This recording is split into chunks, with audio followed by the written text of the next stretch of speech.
نوحي حمام فهذا القلب نواح. Hürmetli azizlar, tövende Peygamber aleyhisselam'ın sahabeleri namlı kitabını huzuruna sununuz. كيف السكوت وهذه الأرض تجتاح. Peygamber aleyhisselam'ın sahabeleri Avtori Şeyh Mahmud Misri, Uygurcaga tercüme kılgıcı İslam Çakarları Grupsi. حمام فهذا القلب نواح وابكي مليا فملء الكون أسراح. Ebu Bekir Sıddık radiyallahu anhu.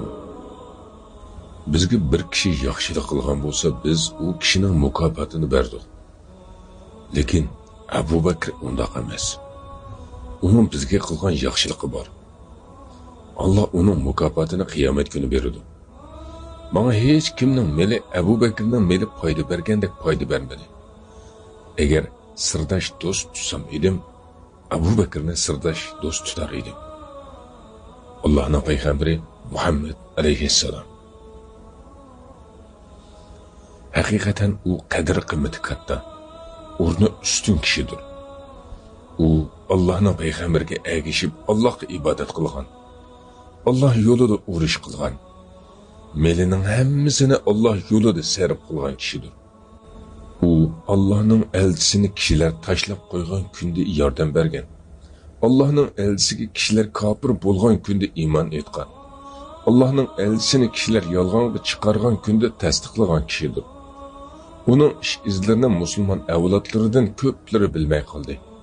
Onun hakkını kim verdi, onun ornunu tartıp aldı ve onu şununla layık revişte kaderlemedi. Onu fakat umumi kişilerle bilmez bulup almadı. Belki onu nutq sözlükçiler, vez nesihat kılıqçılar, davetçiler ve yazgıcılardan ibaret hususi kişiler mi bilmez bulup aldı. Belki o en âli kişiye qoşulup bolğanlığı üçün âli bolğanlığı, yoki o en ulug' kişiye qoşulup bolğanlığı üçün ulug' bolğan bolishi mumkin. Şoň onun hemrahi Muhammed aleyhisselam'ın kattalığı, qadr qimmati ve o'rni, onun kattalığını, qadr qimmatini ve o'rnini oshirib etgan bolishi mumkin. Hakikaten onun sahabelerinin en afzali ekanligida ixtilof yo'qdir. Peygamberler ve elçilerden kalsa, onundan yaxshi kişinin ustiga kun chiqib yoki kun petib boqmadi. İşençlik rivayetlerge göre, o iman keltirgen kişilerinin içindeki tunji iman etgan er kişidir. Hakikaten onun imanı ümmetinin imanı bilen ölçünüp, onun imanı ümmetinin imanını besip düşken kişidir. O nahayeti ferhizkar, ayalık, ihtiyatcan, mehriban, mert ticaretçi, tabiiti, karanguluk ve cahiliyetin kırk katmalardan salamet kişidir. O Peygamber aleyhisselam'a okşaydı. O nime degen yaxşı okşıgıcı he, o başka erlerge okşamaydigan bir erdir. Onun tarihi tarihlarga okşamaydigan bir tarihdir. Hakikaten o İslamga çağırılganda qarıgılarca yaqinlaşmagan, jirgenmegen ve ikkilenmegen, şundaqla temtirmesden Müslüman buluşqa aldırgan kişidir. Sağlam tabiatli kişiler üçün yaxşılıkka çağırılganda ikkileniş layık emesdir.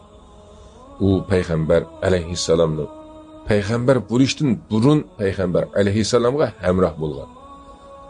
Peygamber aleyhisselam'ın rastçılığı, işençilik ikenligi, ahlakının güzelligi ve isil huluk micazini bilgen turup qandaqmı İslam'a aldırmısı.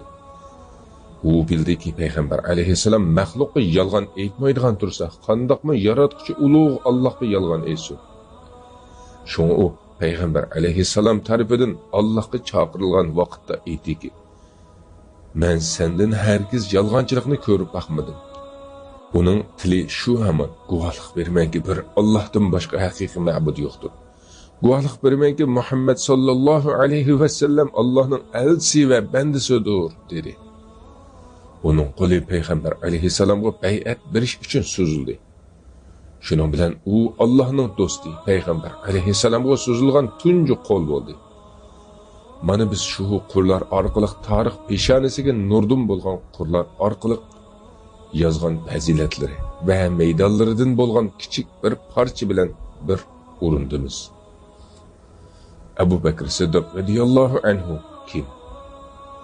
U Abdullah ibn Osman ibn Amr ibn Ka'b ibn Sa'id ibn Taym ibn Murra ibn Ka'b ibn Lu'ay al-Qurayshi at-Taymi Abu Bakr Siddiq Abu Quhafaning o'g'li. Minada tug'ilgan. Nasabda Murra orqali payg'ambar alayhissalomga tutishdi. Jahiliyat davrida 2 ayol olgan. Ular Abdul Uzzaning qizi Qatla va Omirning qizi Roman. İslamga kirgandan keyin 2 ayolni nikohga olgan. Ular Umaysaning qizi Asma va Xorija ibn Zaydning qizi Habiba. U jahiliyat kunlaridami ulguli kishi edi. Siddiq Abu Bakrning laqamidir. Abu Bakr radiyallahu anhu jahiliyat kunlaridami hamma jihatda ulguli kishi edi. Şoňa o musulmon bo'lgandan keyin payg'ambar alayhissalomdan qolsa eng afzal bo'lganligi ajablanarlik emas. Payg'ambar sallallohu alayhi va sallam mundaq degan: "Sizlarning jahiliyatdagi yaxshilaringlar diniy bilimlarga olim bo'lsalar, islomdami yaxshilaringlardir." İbn Ishaq mundaq deydi: Abu Bakr radiyallohu anhu qavmi bilan chiqishqa yaxshi ko'rilgan, xushfe'l kishi edi. Nasabda Qurayshlarning eng esiri edi. Qurayshlarning nasabini va Qurayshlar ichida bo'lgan yaxshi yomon ishlarni eng yaxshi biladi. U axloqli yaxshi kishi edi. Qurayshlar uning bilimi, tijorati bo'lganligi va uning mejlisining yaxshi bo'lganligi uchun uning yeniga keladi va uning bilan ulbatlashardi. U qavmidan uning yeniga kelgan va uning bilan o'ltirgan kishilardan ishonch qilgan kishilarni Alloh tarafga va islomga chaqiradi. U o'ziga jahiliyatdimi haroqni harom qilgan. Jahiliyatdimi, islomdimi qat'iy haroq ichib boqmagan edi. Chunki u jahiliyat davrida mas bir odamning yenidan o'tdi. U odam qo'lini nijosatga tiqib, ondan eg'iziga oboradi. Ammo u nijosatga furoqni sezsa, o'zini qochiradi. Shunga haroqni o'ziga harom qilgan edi. U butqa sajda qilib boqmagan edi. Alloh undan rozi bo'lsin. Abu Bakr radiyallohu anhu payg'ambar alayhissalomning sahobalaridan bir to'p kishilar ichida mundaq degan edi: "Men hech qachon butqa sajda qilib boqmadim. Chunki men Qur'onimga yetkili oz qilgan vaqtda dadam Abu Quhafa qo'limni tutib ichida butlar bor bir uyga akirdi. Onam menga bu sening ulug' ilohlaring deb qo'yib, meni yolg'iz qoldirib chiqib ketdi. Shuning bilan butqa yaqin kelib, mening qo'rsqim och, menga tamoq bergin dedim. But menga javob bermadi. Men yalang'och, menga kiyim bergin dedim. But yana javob bermadi. Men butqa cho'ng bir toshni otgan edim, but yiqilib dum tushdi." Abu Bakr Siddiq radiyallohu anhuning musulmon bo'lishi. Abu Said al-Khudri radiyallohu anhudan rivoyat qilinadiki, Abu Bakr radiyallohu anhu mundaq degan: "Men kishilarning ichida xalifalikka eng loyiq kishi emasmi? Men tunji musulmon bo'lgan kishi emasmi? Men shuning egisi emasmi?" İmam Suyuti mundaq degan: "Tunji musulmon bo'lgan kishi Ali radiyallohu anhu mu deyildi. Xadija radiyallohu anha mu deyildi. Bu so'zlarning orasi mundaq birlashtirildi. Erlardan tunji musulmon bo'lgan kishi Abu Bakr Siddiq radiyallohu anhudir. Balalardan tunji musulmon bo'lgan kishi Ali radiyallohu anhudir. Ayollardan tunji musulmon bo'lgan kishi Xadija radiyallohu anhadir. Alloh ulardan rozi bo'lsin." Bu birlashtirishni tunji tilga olgan kishi Abu Hanifa rahimahullohdir. Abu Bakr radiyallohu anhu musulmon bo'lgan hamon dinining omonatlarini bo'yniga oldi va kishilarni Allohning diniga chaqirib o'tirg'i chiqdi. Bu natijadan keyin jannat bilan xushxabar berilgan 10 kishidan 6si uning qo'lida musulmon bo'ldi.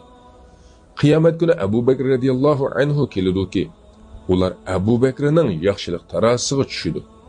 Balki uning qo'lida bu pok yaxshi kishilardan boshqa yana nurg'un kishilarmi musulmon bo'ldi.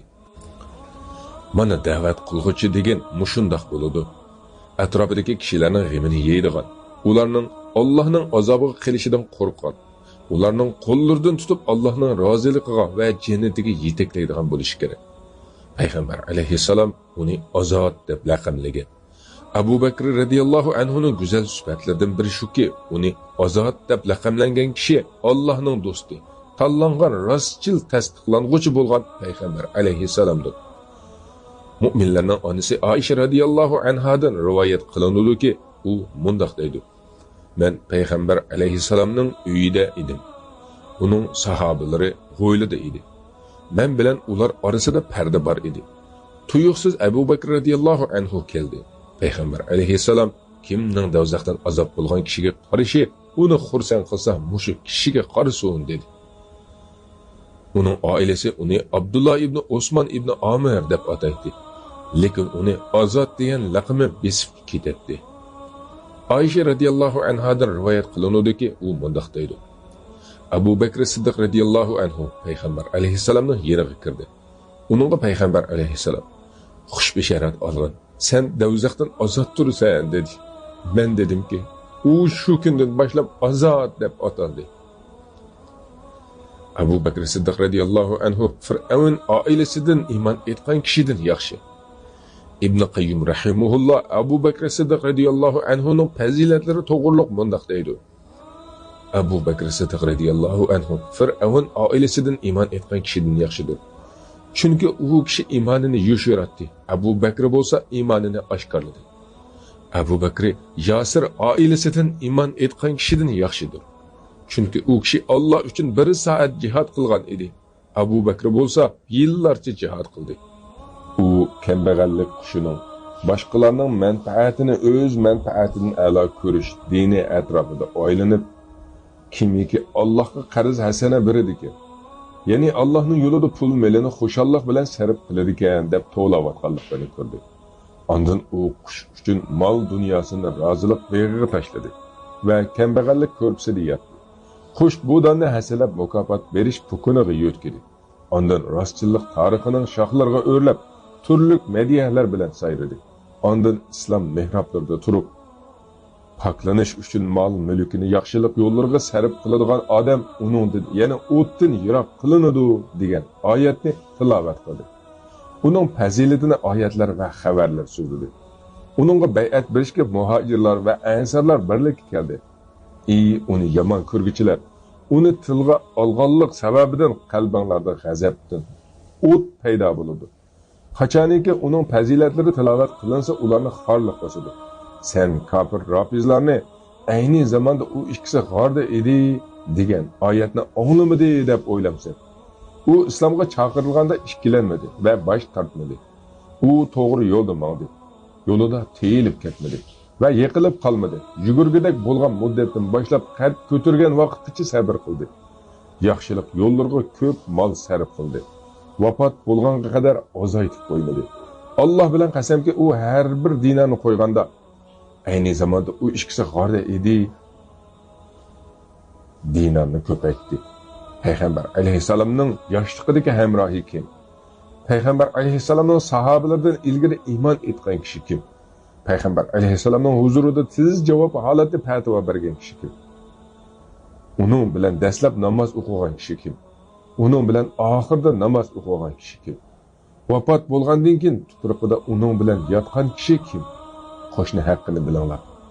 U kishilar dindan yong'anda ziraklik va uyg'oqlik bilan turdi va kitobning lavzidan o'tkir qarash bilan inchgan maylilarini oshkorladi. Yaxshi ko'rguchi uning fazilatlari bilan xushal bo'ladi. Yomon ko'rguchi g'azablanadi. Rafizlarning u tilga elingan so'rindan qochqanligi ularning hasratlanganligidir. Lekin qochadigan joyi nada? U payg'ambar alayhissalomni meli va jini bilan qanchalik qo'g'didi. U payg'ambar alayhissalomning hayot vaqtidagi alohida kishilardan edi. Payg'ambar alayhissalomning qabrisining yanida yotgan kishimi u bo'ldi. Uning fazilatlari oshkordir. Orlashmadan xolidir. Hayron qolarlik ish. Ko'p kunduzgi kun nurini kim yo'gab qo'ya oladi? U hech kim turmaydigan bir g'orga kirdi. Siddiq Abu Bakr radiyallohu anhu hadislardan qo'rqib g'ayribsinadi.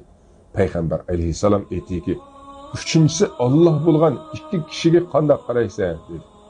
Shuning bilan xotirjamlik tushib, hadislardan qo'rqish ko'tarilib ketdi. Ansirash shu qoldi va bu g'orda turg'uchining turmushi farovon bo'ldi.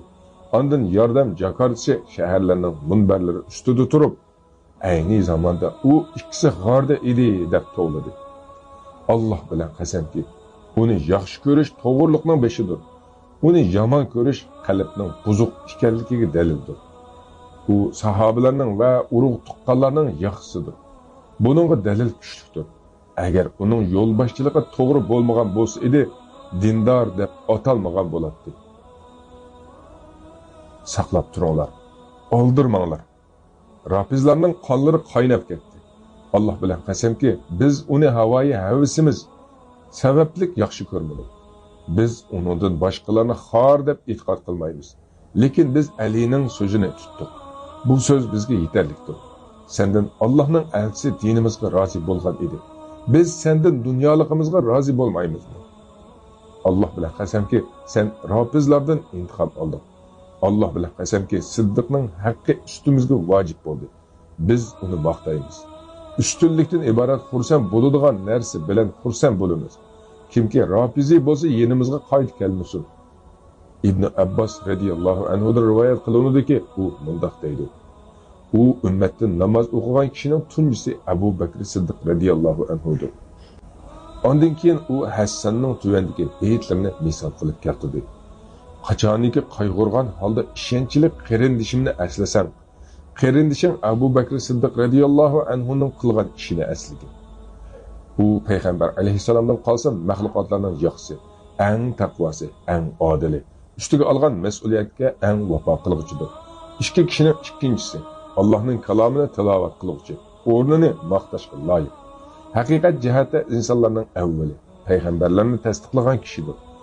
İlim əhlilləri və tarixşünaslarının aytishicha, Abu Bakr Siddiq radiyallahu anhu Badr və başqa janglarning hammasiga qatnashgan. Hech bir jang maydonidan qolib qolmagan. U Uhud kuni kishilar chekingan vaqtda payg'ambar sallallohu alayhi vasallam bilan mustahkam turgan. Tabuk kuni uningga payg'ambar alayhissalom eng cho'ng bayroqni bergan. U musulmon bo'lgan kuni 40 ming dirham puli bor edi. U ashu pullardan pul azod qiladi va musulmonlarni kuchlantiradi. Kaşki bugünkü kundimi Abu Bakrdek baylar bo'lsa edi. Musulmonlar hozirgidek ojizlab ketmagan bo'ladi. U jahiliyatdimi, islomdimi mas qiluvchi ichimlik ichishdan o'zini pok tutgan edi. U shubhilik narsalardan gunohligini his qilib tutgan kishining tunjisidir. يهنأ فؤادي كلما سمع النداء وأقبل. Hürmetlik anlıqçılar, bu qatımlıq anlatışımız muşu yerde ahırlaştı. Sizlerine büyük Allah'ın amallıqı tavşırımız. Allah'a emanet. في عزة تسمو به للعالية. نوحي حمام فهذا القلب نواح. Hürmetlik azizler, tövende Peygamber aleyhisselam'ın sahabeleri namlıq kitabının huzuruna sunumuz. كيف السكوت وهذه الأرض تجتاح. Peygamber aleyhisselam'ın sahabeleri. Avtori Şeyh Mahmud Misri. Uygurcaga tercüme qiluvchi İslam Çakarları Grupsi. حمام فهذا القلب نواح وابكي مليا فملء الكون أسراح. Abu Bakr Siddiq radiyallahu anhu'nun bazı faziletleri. Allah bilan qasamki, men o'zimni bu faziletlar to'g'riliq so'zlashdan ojiz his qilaman. Lekin bizga bulardan oz bir qismi yetarlikdir. Chunki bulardan ezimi ko'pdir. Abu Said al-Khudri radiyallahu anhu rivoyat qilinadiki, payg'ambar alayhissalom mundaq degan: insonlarning ichida menga hamrohligi va melida eng ko'p yaxshilik qilgan kishi Abu Bakrdir. Agar Parvardigorimdan boshqani yaqin do'st tutgan bo'lsam edim, Abu Bakrni yaqin do'st tutgan bo'lardim. Lekin islomiy qarindoshlik va do'stlik bor. Masjiddagi Abu Bakrning ishikidan boshqa eshiklar etib etilsin. Anas ibn Malik radiyallohu anhu rivoyat qilinadiki, payg'ambar alayhissalom mundaq degan: ummatimning ichida ummatimga eng mehribon bo'lgani Abu Bakrdir. Allah'ның buyrug'ida eng qattiqi Ömer'dir. Eng hayoliqi Osman'dir. Bana nisbatan eng yaxshi hukm qilg'ichi Ali'dir. Bir rivoyatda Payg'ambar alayhissalom mundaq degan: Ümmetim içinde ümmetimge en kuyumcan kişi Abu Bakır'dır. Abu Said al-Hudri radiyallahu anhu'da rivayet kılanıdır ki Peygamber aleyhisselam mundaq degan: Siddiqdan başqa bizga yaxshilik qilgan kishining mukofotini berdik. Siddiqning qilgan yaxshilikning mukofotini Alloh qiyomat kuni beradi. Menga hech kimning meli Abu Bakrning meli foyda bergandek foyda bermadi. Agar kishilarning ichidan sirdosh do'st tutsam edim, Abu Bakrni sirdosh do'st tutatdim. Bilinglarki sizlarning hamrohinglar Allohning do'stidir. Jabir ibn Abdullah radiyallahu anhu'dan rivoyat qilinadiki, Payg'ambar alayhissalom mundaq degan: Abu Bakr va Umarning bu dindagi o'rni quloq va ko'zlarning boshdagi o'rniga o'xshaydi. Ibn Mas'ud radiyallahu anhu'dan rivoyat qilinadiki, Payg'ambar alayhissalom mundaq degan: Mendan keyin mening sahobalarimdan Abu Bakr va Umardan iborat ikki kishiga ergishinglar. Abu Bakr radiyallahu anhu'dan rivoyat qilinadiki, Payg'ambar alayhissalom bir kuni: Bu kecha kim tush ko'rdi dedi. Bir odam: Men xuddi osmondan bir tarozi tushganligini ko'rdim. Ondan sen va Abu Bakr taroziga selindinglar. Sen Abu Bakrni besib ketding. Umar va Abu Bakr taroziga selingan edi. Abu Bakr Umarni besib ketdi. Umar bilan Osman taroziga selingan edi. Umar Osmanni besib ketdi. Ondan keyin tarozi ko'tarilib ketdi. Abu Bakr aytdi: Biz Payg'ambar alayhissalomning chiroyida yoqtirmaslikni ko'rdik. Bu yerda Abu Bakrning Umar radiyallohu anhu va uningdan boshqa kishilardan ortiq ekanligini oshkor bo'ldi. Payg'ambar alayhissalomning chiroyida yoqtirmaslikni ko'rdik degan so'z haqida Nufhatul Afvazi mundaq deydi: Chunki Payg'ambar alayhissalom tarozining ko'tarilib ketishining ma'nosi ishlarning tartibining yomonlashishi, Ömerning xalifaligidan keyin fitnalarning oshkor bo'lishi ekanligini biladi. Har birining yana birini besib ketishining ma'nosini besib ketguchi, besilib ketguchidan afzal ekanligidir. Ali ibn Abu Talib radiyallohu anhu'dan rivoyat qilinadiki, Payg'ambar alayhissalom Abu Bakr va Umarga qarab: Bu ikkisi ilgirki va oxirgi jannat ahllari ichidagi navqiron yoshlarning afzalidir. Payg'ambarlar va elchilar buning sirtida. Ey Ali, buni u ikkalanga demagin dedi.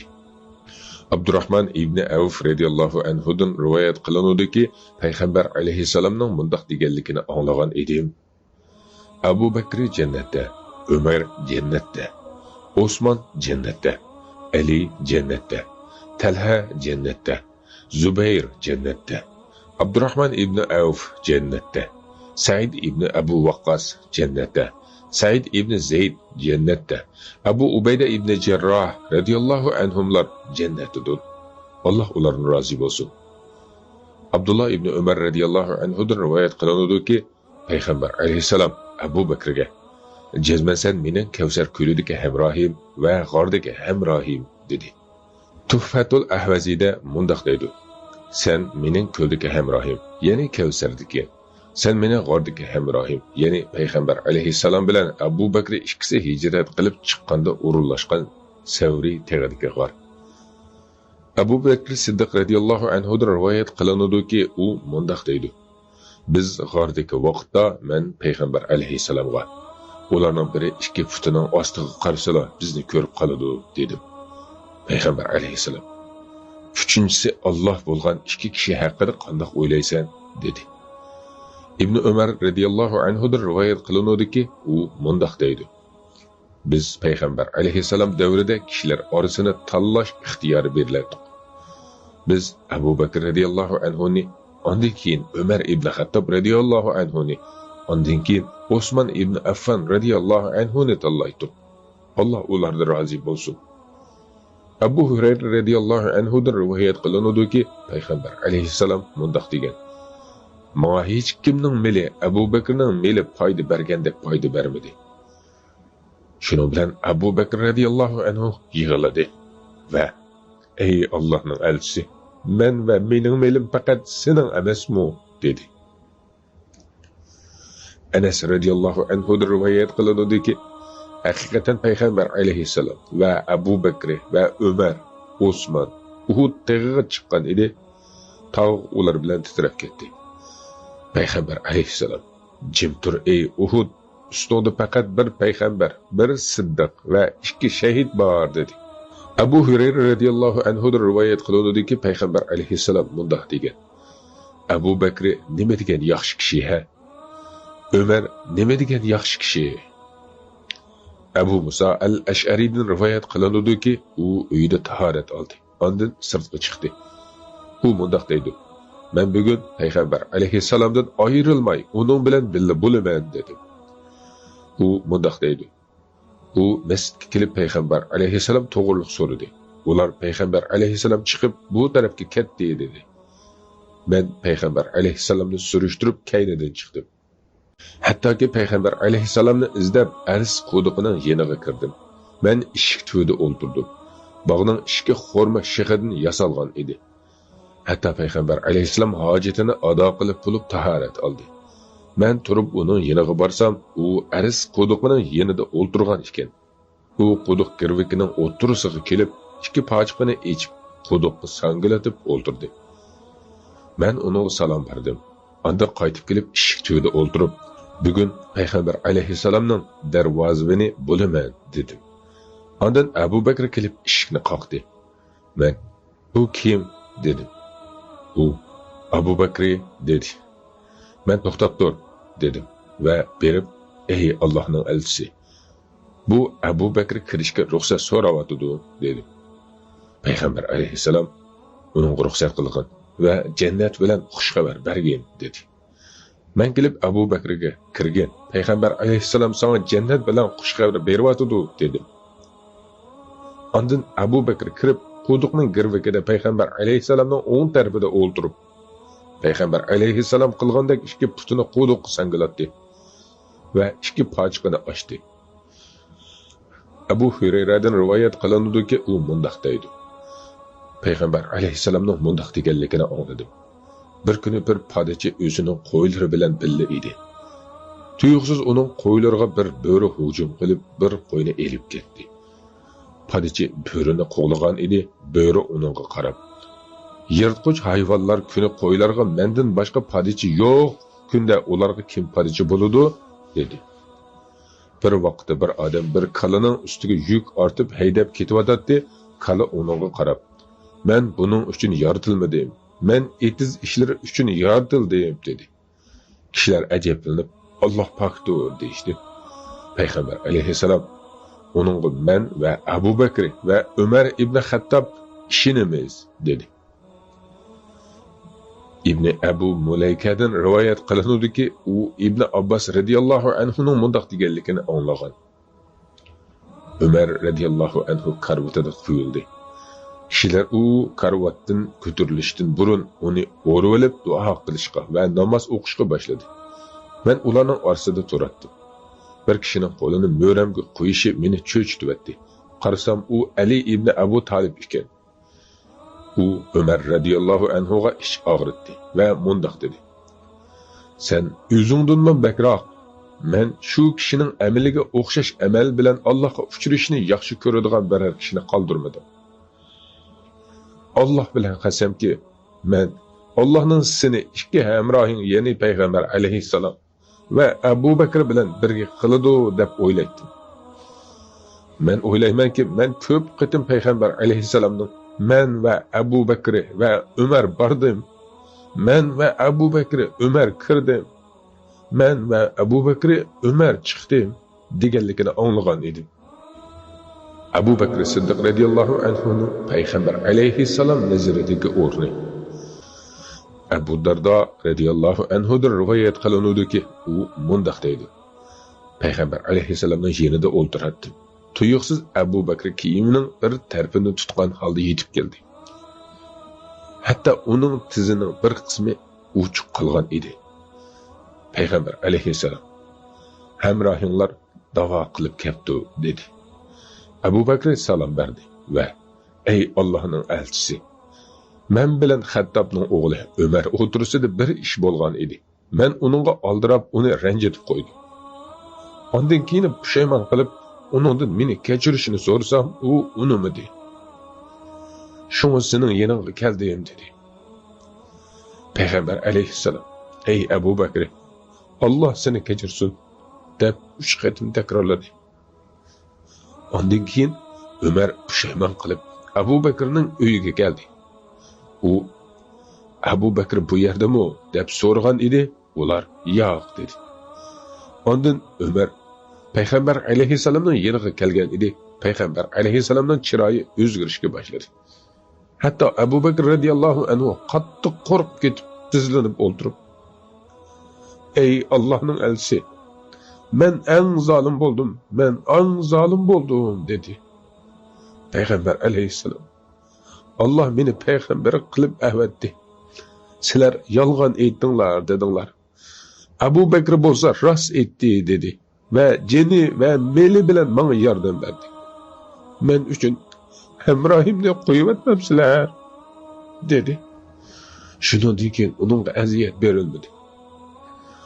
Muhammad ibn Sirindan rivoyat qilinadiki, u bunday deydi. Anas ibn Malik radhiyallohu anhu payg'ambar alayhissalomning chas soqol bo'yaydigan bo'yiga to'g'riliq so'raldi. Anas radhiyallohu anhu bunday deydi. Payg'ambar alayhissalomda faqat ozg'ina oq soch yoki soqol bor edi. Payg'ambar alayhissalomdan keyin Abu Bakr va Umar xina va katam bilan bo'ygan edi. Makka ozod bo'lgan kuni Abu Bakr otisi Abu Quhafani ko'tarib akilib payg'ambar alayhissalomning oldida qo'ydi. Payg'ambar alayhissalom Abu Bakrga: "Agar buvayni o'z o'yida qo'ygan bo'lsang, Abu Bakrni hurmatlab uning yeniga boradi" dedi. Ondan Abu Quhafa musulmon bo'ldi. Uning chas soqollari oqirib, sahobaga o'xshash bo'lib qolgan edi. Payg'ambar alayhissalom uning chas soqollarini bo'yab o'zgartirib etinglar.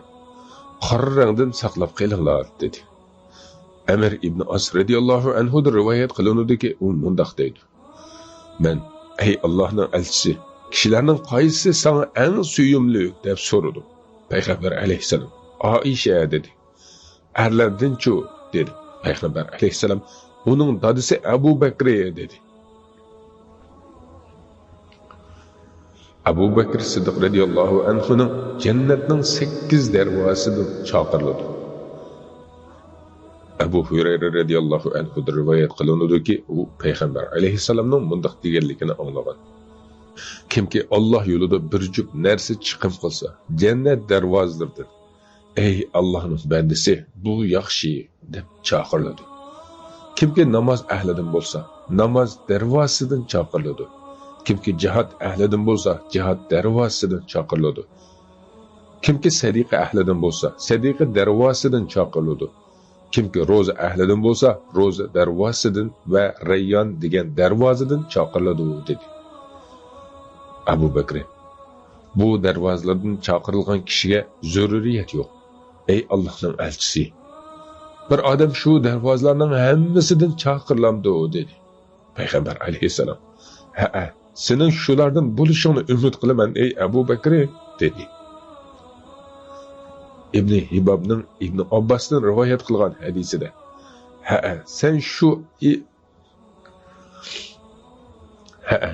sen shu ey Abu Bakr dedi.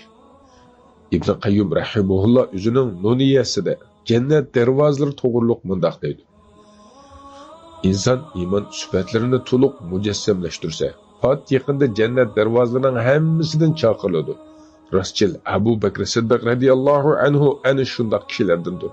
U Qur'on bilan avatilgan payg'ambarning xalifasidir."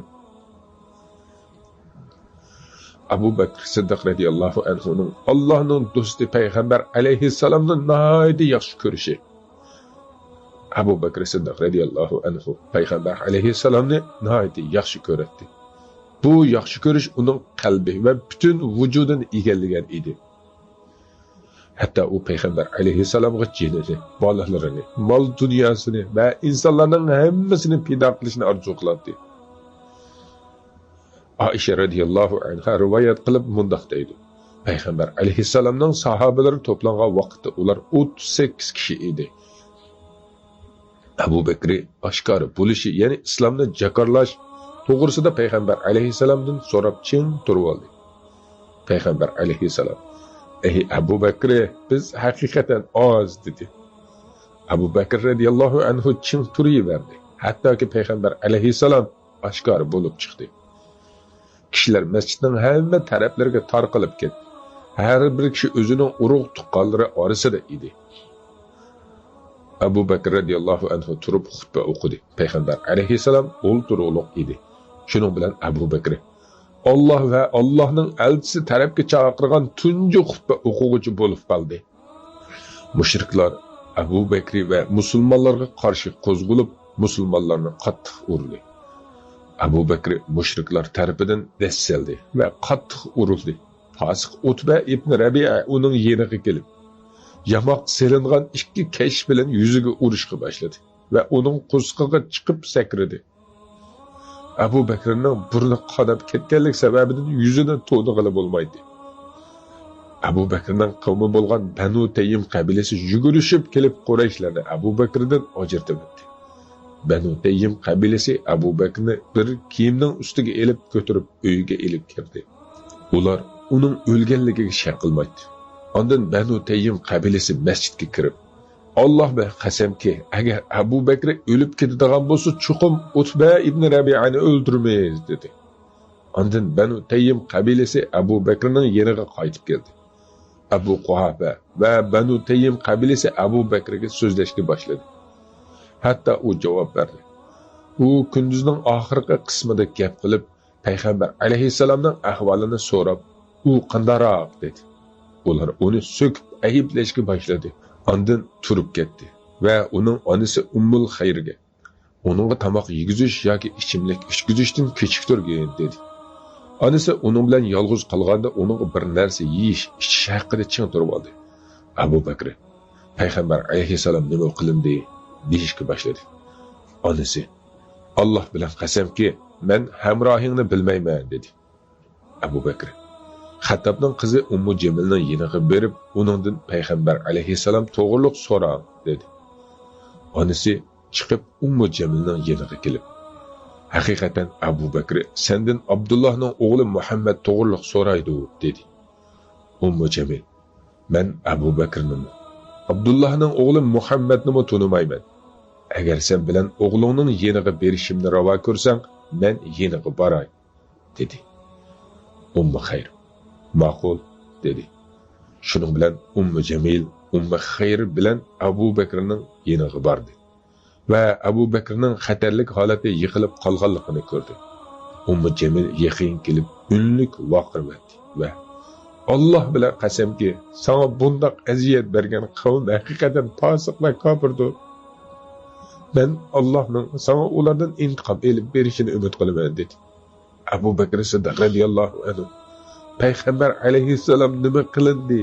dedi. Ummu Jamil: "Buni onam anglab qoladi" dedi. Abu Bakr: "Sana undan hech qanday ziyon kelmaydi" dedi. Ummu Jamil: "Payg'ambar alayhissalom salomat, yaxshi" dedi. Abu Bakr: "U nada?" dedi. Ummu Jamil: "Ibn Arqamning hovlisida" dedi.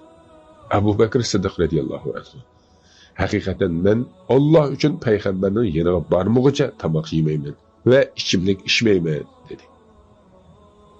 U ikki ayol uni to'xtatib turib, el oyig'i besiqqan va kishilar jimiqqan vaqtda uni yo'lab olib chiqib payg'ambar alayhissalomning yeniga olib Payg'ambar alayhissalom Abu Bakrni bag'riga besib quchoqladi va uni so'ydi. Musulmonlarmi uning atrofiga yig'ildi.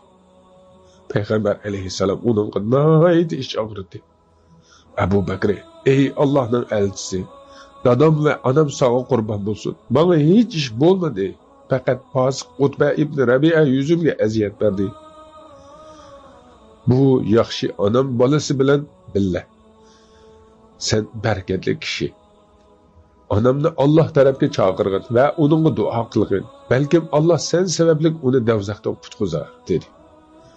Payg'ambar alayhissalom u ayolga duo qildi va uni Alloh tarafga chaqirdi. Shuning bilan u ayol musulmon bo'ldi. Mana bu Siddiqning hayotidan nurliq bir batturki, u jinini va melini Alloh va Allohning payg'ambariga fido qilgan edi.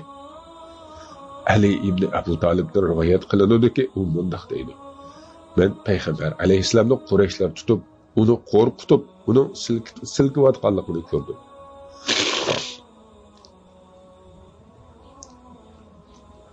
Onun silkinayotganligini ko'rdim. Ular ko'p ilohlarni bir iloh qilgan, senmi deydi. U bundoq deydi: Alloh bilan qasamki, oramizdan Abu Bakrdan boshqa hech kim yaqin kelolmadi. Ular uni Abu Bakrni o'ratdi, uni qo'rqitdi, ham uni silkitdi. U: "Voy sizlarga, sizlar Parvardigorim Alloh degan kishini o'ltiramsizlar" deydi. Ondan Ali radhiyallohu anhu uning ustidagi to'nni elibdi.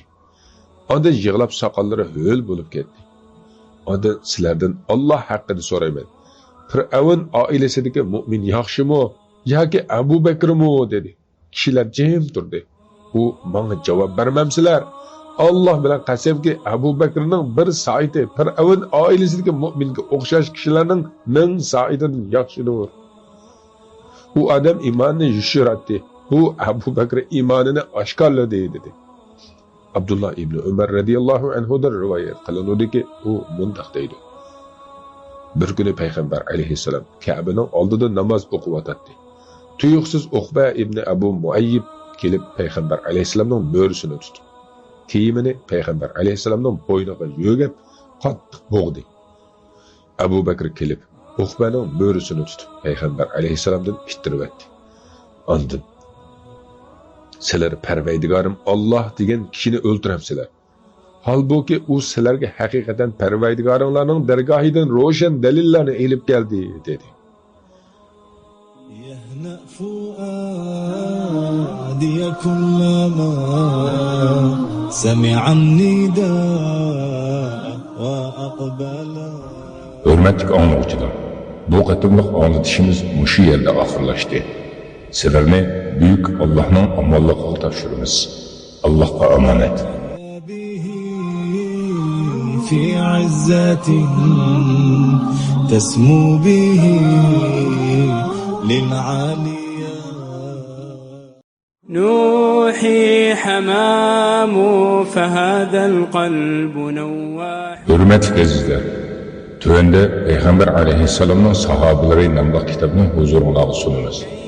فالسكوت وهذه الأرض تجتاح. Peygamber aleyhisselam'ın sahabeleri. Avtori Şeyh Mahmud Misri. Uyg'urchaga tarjima qiluvchi Islom Chakarlari guruhi. حمام فهذا القلب نواح وابكي مليا فملء الكون أسراح. Peygamber aleyhisselam'ın sırrını açmayın. Abdullah ibn Ömer radiyallahu anhu'dan rivayet kılınıyordu ki, o mundaq deydi: Ömer radiyallahu anhu'nun kızı Hafsa, Hunays ibn Huzafa as-Sahmi'nin ayali idi. O kişi Peygamber aleyhisselam'ın sahabelerden bulup Medine'de vefat bulgan. O vefat bulgandan keyin Hafsa tul qalgan vaqtda Ömer ibn Hattab mundaq deydi: Osman ibn Affonning yeniga kelib, uningdan Hafsani nikohiga elishini talab qildim. Osman: "Ben o'ylanib boqay" dedi. Bir necha kun o'tgandan keyin men bilan uchrashib, hozircha to'y qilmaslik qaroriga keldim dedi. Ömer aytdi: "Ondan Abu Bakr Siddiq bilan uchrashib, agar xohlasang sana Ömerning qizi Hafsani elib beray" dedim. Abu Bakr bana hech narsa javob qaytarmadi. Mening Abu Bakrga Osmondan bakrak ochchig'im kelgan edi. Men bir necha kun o'tkazgandan keyin Hafsaga payg'ambar alayhissalom talab qo'ydi. Men Hafsani payg'ambar alayhissalomga nikohlab berdim. Keyin Abu Bakr menga uchrab, "Balkim sen menga Hafsani tanlagan va men javob qaytarmagan vaqtda menga ochchig'im kelgandi" dedi. Men "Ha" dedim.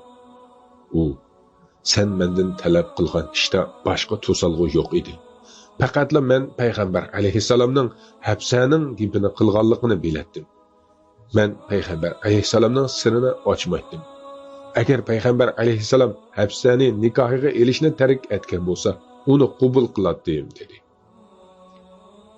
Abu Bakrning Alloh yo'lida chiqim qilishini ta'riflab, payg'ambar alayhissalom bundoq degan: "Mening nazarimda Abu Bakrdanmi katta yaxshilik qilgan kishi yo'q.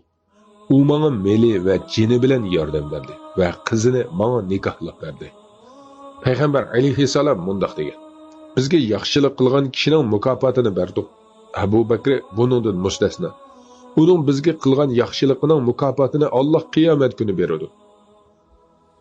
Menga hech kimning meli Abu Bakrning meli foyda bergandek foyda bermadi. Agar yaqin do'st tutsam edim, Abu Bakrni yaqin do'st tutatdim. Bilinglarki, sizlarning hamrohinglar Allohning yaqin do'stidir." Hisham ibn Urva otasidan rivoyat qilib bundoq deydi: Abu Bakr musulmon bo'lganda uning 40 ming dinar puli bor edi. Abu Bakr bu pullarni Alloh yo'lida sarf qildi. Alloh uchun azoblanayotgan 7 kishini ozod qildi. Ular Bilal, Amir ibn Fuhayr, Sanir, Dahdiya va uning qizi, Bani Muammal qabilasining dediki va Umma Abis radiyallohu anhular qatorliqlar edi. Aisha radiyallohu anhadan rivoyat qilinudiki, u mundoq deydi: Abu Bakr payg'ambar alayhissalomga 40 ming dirhamni chiqim qilgan edi. Alloh uningdan rozi bo'lsin. Alloh taolo mundoq deydi: Paklanish uchun mol mulkini yaxshilik yo'llariga sarf qiladigan eng taqvo odam uningdan yana o'tdan yiroq qilinadi. Uning qilgan yaxshiligi birovning yaxshiligini yondirish uchun emas, faqat ulug' Parvardigorining roziligi uchundir. U yana ihson qilguvchi odam Parvardigorning bergan mukofotidan chuqur rozi bo'ladi. Imom Qurtubi mundoq deydi: Ko'pincha mufassirlarning so'zicha yuqorqi oyatlar Abu Bakr radhiyallohu anhu to'g'risida tushgan. Qaysi fazilat? Bu fazilatning katta. Bu medaldanmi qimmatli qaysi medal bo'lsin? Ibn Abbas radhiyallohu anhudan rivoyat qilinadiki, u mundoq deydi: Mushriklar Bilal radhiyallohu anhuni qiynaytdi. Bilal Alloh bir deydi. Uning yenidan payg'ambar alayhissalom o'tib ketib edi. Jigani Alloh seni qutuldirdi dedi. Ondan Abu Bakrga: Bilal Alloh uchun azoblanayotdi dedi. Abu Bakr payg'ambar alayhissalomning maqsadini tushunib, uyiga berib bir ratil oltinni oldi. Ondan oltinni Bilalning xo'jayiniga Umayya ibn Xalabning yeniga elib berib, Bilalni menga satamsan dedi. Umayya ma'qul dedi. Abu Bakr Bilalni setib olib ozod qilyapti. Mushriklar Abu Bakr Bilalni uningga qilgan yaxshiliqqa bo'lg'achqa, yaxshilikqa javob qaytarish uchun ozod qildi deyishdi. Shuning bilan Alloh taolo tuvandagi oyatni nozil qildi. Uning qilgan yaxshiliqi birovning yaxshiligini yondirish uchun emas, faqat ulug' Parvardigorning roziligi uchundir. U yana ihson qilguvchi odam Parvardigorning bergan mukofotidan chuqur rozi bo'ladi. Yani fat yaqinda uningga jannat, u rozi bo'ladigan narsalar berdi. Umar radhiyallohu anhu mundoq deydi: Abu Bakr radhiyallohu anhu bizning xo'jamizdir, o'lgimizdir. U bizning xo'jamizdir, o'lgimizdir. Yani Bilalni ozod qildi. Abu Bakr Alloh uchun melini berdi. Allohni yaxshi ko'rganlik uchun Bilalni ozod qildi. U payg'ambar alayhissalomga hamma fazli marhamati bilan yordam berdi. Payg'ambar alayhissalomga yo'q demasdan ovoz qo'shdi. Agar deniz uning ba'zi fazilatlarini yezishni maqsad qilgan bo'lsa edi, yolg'iz iloh uningdan ho'llikni qoldirmagan bo'lardi. Umar ibn Xattobdan rivoyat qilinadiki, u mundoq deydi: Payg'ambar alayhissalom bizni sadiqa qilishga buyurdi. Bu mening qo'limda melim bor vaqtda to'g'ri keldi. Agar men Abu Bakrdan o'tib ketmoqchi bo'lsam, bugun o'tib ketaman dedim. Shuning bilan melimning yerimini elib keldim. Payg'ambar alayhissalom: "Oilangga nima qoldirding?" dedi. Shuning o'xshini dedi. U mundoq deydi: Keyin Abu Bakr o'zining hamma narsasini elib keldi.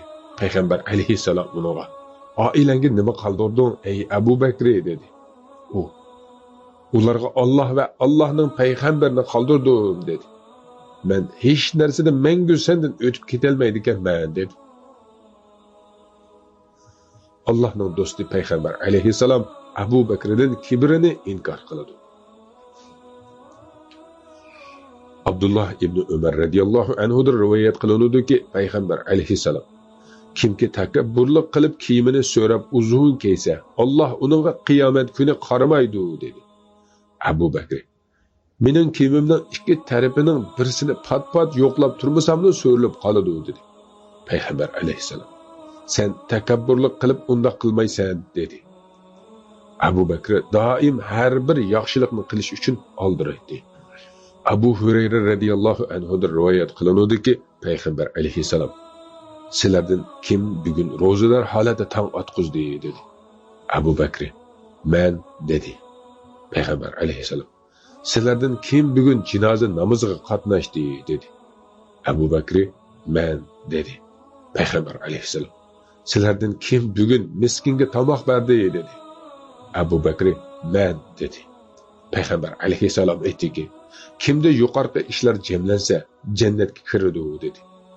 Abu Bakr Muzaynidan rivoyat qilinadiki, u mundoq deydi: Abu Bakr radiyallohu anhu Muhammad alayhissalomning sahobalaridan ro'za va namoz bilan ortiq bo'lmadi, lekin u qalbida urilashgan narsa bilan ortiq bo'ldi. İbrahim mundoq deydi: "Bana yetgan xabarda Ibn Ahliya bu hadisning keynida mundoq degan: Abu Bakrning qalbidagi narsa Allohni yaxshi ko'rish va Allohning maxluqotlariga samimiy bo'lish edi." Onun İsra ve Mi'raj qissasidagi katta maydoni. İsra ve Mi'raj safari yuz berganda mushriklar Abu Bakrning yeniga kelib uningga: "Sening hamrohing o'tgan kecha Masjidil Aqsoga opirilganligini da'vo qilyotdi. Biz u yerga berish uchun to'liq bir oy safar qilib, tugularning jigarlarini parchalab o'tamiz" dedi. Abu Bakr: "Agar u shundoq degan bo'lsa, rost aytibdi" dedi. Yana bir rivoyatda Siddiq oldirabla tasdiqladi va aytdiki, "Men uning atigan kechda osmondan bergan xabarlarini tasdiqlayman-u, Baytul Muqaddas haqida bergan xabarlarini tasdiqlamayman-mu?" Aytilishicha, Abu Bakr Isro va Mi'raj vaqasidan tortib Siddiq deb atalgan.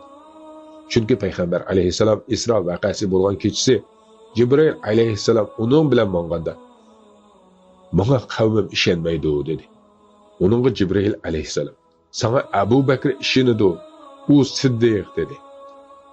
Ali ibn Abu Talib radiyallahu anhu qasam qilib turib, "Haqiqatan Allah Abu Bakrning Siddiq ismini osmondan tushirgan" dedi. Uning muborak hijrat kechisidagi katta maydoni. Biz ko'p ishlarni unutib qolsaqmi, uning muborak hijrat kechisidagi katta maydonini hargiz unutib qolmaymiz. Quraysh mütəvvəlləri Darun Nadvaga yığılıb payg'ambar alayhissalomni o'ldirishni qaror qilishdi. Ayşe radiyallohu anha mundaq deydi: Payg'ambar alayhissalom shu kunlarda Makkada edi. Payg'ambar alayhissalom musulmonlarga: "Menga sizlarning hijrat qiladigan yurtinglar ko'rsatildi. U ikki soy o'tirisidagi xo'rmaliq zamindir" dedi. Shuning bilan Madina tarafga hijrat qilganlar hijrat qildi. Habashistonga hijrat qilganlarning ko'pinchisi Madinaga qaytib keldi. Abu Bakr Siddiq radiyallohu anhu Madinaga hijrat qilishga tayyor bo'ldi. Payg'ambar alayhissalom unga: "Oldirmag'in. Men hijratga ruxsat berilishini umid qilaman" dedi. Abu Bakr: "Ota-onam sana pido bo'lsin. Sen mi shuni umid qilyapsan" dedi. Payg'ambar alayhissalom: "Ha" dedi. Şunun bilan Abu Bakr o'zining Allohning payg'ambariga hamroh bo'lish uchun to'xtab turdi. U ikki ulug'iga kauchuk narxining yuqormanqini berib 4 oy baqdi. Qurayshlarning payg'ambar alayhissalomni o'ldirish haqidagi vahshiy qarori planlangan vaqtda payg'ambar alayhissalomga Jibril alayhissalom tushib, Qurayshlarning maslahatidan xabar qildi va Alloh uningga Makkadan chiqib ketishga ruxsat qilganligini xabar qildi. Uningga: "Bu kecha ilgirki yotgan ko'rpada yotma" dedi va payg'ambar alayhissalomga hijrat vaqtini bekitib berdi. Payg'ambar alayhissalom hijrat bosqichlarini planlash uchun havo intayin issiq vaqtda Abu Bakrning yeniga bordi. Ayşe mundoq deydi: "Dal tush bo'lganda Abu Bakrning uyida o'ltiribdi. Biraylar payg'ambar alayhissalom niqoblangan holda biz tarafga kelmaydigan bir vaqt kelyotdi" dedi. Abu Bakr: "Ota-onam uning uchun fido bo'lsin. Allah bilan qasamki u bunday vaqtda chuqur biror ish uchun keldi" dedi. Ayşe radiyallohu anha mundoq deydi: Payg'ambar alayhissalom kelib uyga kirishga ruxsat so'radi. Uningga ruxsat berildi. U kirdi. Payg'ambar alayhissalom Abu Bakrga: "Yanındagi kishilarni chiqarvatgin" dedi. Abu Bakr: "Otamning barobar desam, ular haqiqatan sening oila a'zolaring, ey Allohning elchisi" dedi. Payg'ambar alayhissalom: "Menga chiqib ketishga ruxsat berildi" dedi. Abu Bakr: "Ey Allohning elchisi, otamning barobar desam, sana hamroh bo'lishim uchun keldingmi" dedi. Payg'ambar alayhissalom: "Ha" dedi. Abu Bakr: "Ey Allohning elchisi, otamning barobar desam, bu ikki uloqning birini olg'in" dedi. Payg'ambar alayhissalom: "Pulga" dedi. Aisha radhiyallohu anha bundoq deydi: "Shuning bilan biz u ikkalanni eng tez holatda tayyorladik va ular uchun to'limga uzuq tuluk soldik." Abu Bakrning qizi Asma balbag'ini ikkiga parchalab, uning bir parchasi bilan to'limning og'zini chekdi. Shu sababdan Asma qo'sh balbog'liq ayol deb ataldi. Payg'ambar alayhissalom Qurayshlarni qaymoqtirish uchun Ali ibn Abu Talibni Payg'ambar alayhissalom uxlaganda kiyadigan to'nini kiyib va uningda o'rinib Payg'ambar alayhissalomning yotadigan o'rnida uxlashga buyurdi. Kechining bir qismida kuzatchilar, ya'ni Qurayshlar g'aflatda qolgan vaqtda Payg'ambar alayhissalom uydan astag'ini sug'urilib chiqib Abu Bakrning uyiga bordi. U ikkalan Abu Bakrning hovlisining orqa tarafidagi kichik eshikdan chiqib, Savr g'origa bir oxirgi elchilikning o'rnini va mukammal madaniyatning kelgusini topshirgan g'origa bordi. Ishlar u ikkalan urullashtirgan bo'yicha davomlashdi. Abu Bakr o'g'li Abdullohning kishilar u ikkalan to'g'riliq nimalarni deyishayotganligini uqib kelishgan. Ondan kech bo'lganda kelib u ikkalanga shu kuni nima ishlarning bo'lganligini xabar qilishga buyurdi. Ozod kardisi Amir ibn Fuhayrni bo'lsa kunduzi qo'ylarni biqib, kech bo'lganda qo'ylarni elib g'origa, ya'ni u ikkalanning yoniga kelishga buyurdi. Abu Bakrning o'g'li Abdullah Qurayshlarning orasida yurib, ularning nimalarni maslahatlashayotganligi va Payg'ambar alayhissalom va Abu Bakr to'g'risida nimalarni deyishayotganligini aniqladi. Kech bo'lganda kelib u ikkalanga bilginini so'zlab berdi. Amir ibn Fuhayr Makkalik podsholarning orasida bo'ladi. Kech bo'lganda Abu Bakrning qo'ylarini u ikkalanning yoniga elib keldi. U ikkalan qo'ylarni seg'ib ichdi, bo'g'izlab yeydi. Atigini Abdullah ularning yenidan Makkaga qaytardi. Amir ibn Fuhayra uning keynida qo'ylarni haydab izini o'chirdi. Ana shular xuddi odatdagi zururiyatlar yuklagandek voyaga yetgan ehtiyotdir. Makka mushriklari muhojirlarning keynidan qo'g'lab chiqib, yo'llarni kuzatishga, har bir qochqili bo'ladigan joylarni tekshirishga, Makkaning tog'lari va g'orlarini oqtirishga boshladi. Hattoki ular shu holatda Savr g'origa yaqin joyga yetib bordi. Payg'ambar sallallohu alayhi vasallam va Abu Bakr radhiyallohu anhu ularning yanada shipirlayotgan iz qo'g'lovchilarning putoriga qarab jim turdi. Abu Bakr radhiyallohu anhu ni qo'rqinish bosdi. U Payg'ambar alayhissalomga pichirlab: "Agar ularning biri putining ostiga qarasalar, bizni ko'rib qoladi" dedi. Payg'ambar alayhissalom: "Ey Abu Bakr, uchinchisi Alloh bo'lgan ikki kishi haqida qanday o'ylaysan" dedi. Men bilan birga Abu Bakrning hijrat jarayonida Payg'ambar alayhissalom bilan qanday holatda bo'lganligi va Payg'ambar alayhissalom haqida qanday ensirganligini o'ylab beqinglar. Abul Qasim al-Ag'avi ibn Abu Mulkadan rivoyat qiladi-ki, Payg'ambar alayhissalom va Abu Bakr chiqib Savr g'origa borgan vaqtda Abu Bakr birdan Payg'ambar alayhissalomning oldiga, birdan keyniga o'tishga boshladi. Payg'ambar alayhissalom uningdan sababini so'raganda, u: "Agar keynadan tursam, oldimdan dushman kelib qilishidan qo'rqaman. Oldimda tursam, keynadan kelib qilishidan qo'rqaman" dedi. Payg'ambar alayhissalom va Abu Bakr g'orga yetib borganda, Abu Bakr: "Alloh bilan qasamki, men sendan burun g'orga kirmaguncha sen kirmagin. Agar g'orda ziyondosh narsa bo'lsa, sana ziyon yetmay, menga yetsin" dedi. Ondan g'orni supurdi va g'orning bir tarafida to'shiklarning borligini ko'rib, ishtini bilan to'shiklarni atdi. To'shiklardan ikkisi eshib qolgan edi. Ikki putini ikki to'shiklarga tiqdi. Ondan Payg'ambar alayhissalomga kirgin dedi. Payg'ambar alayhissalom kirib, beshini Abu Bakrning quchqida qo'yib uxlab qoldi. Abu Bakrning putini to'shikdan bir narsa chiqib cheqib oldi. u payg'ambar alayhissalomning uyg'onib ketishidan qo'rqib qimir qilmay turdi. Uning yoshlari payg'ambar alayhissalomning yuziga tushdi. Payg'ambar alayhissalom: "Ey Abu Bakr, sana nima bo'ldi?" dedi. Abu Bakr: "Meni bir narsa cheqib oldi. Ota-onam sana fido bo'lsin" dedi. Payg'ambar alayhissalom tükürüp qo'ygan edi, u his qilgan og'riq yo'qolib ketdi. Mana mushundaq Abu Bakr radhiyallohu anhu do'sti payg'ambar alayhissalom uchun jinini, melini va o'zi ega bo'lgan hamma narsani fido qilishni orzu qiladi. Mana bu Allohning payg'ambariga bo'lgan yaxshi ko'rishning mukammalligidir.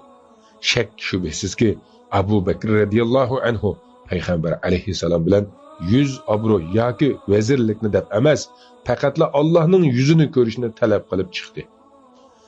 U g'orning sirtida mushriklarning qilishlarini uni kutib turayotganligini aniq biladi.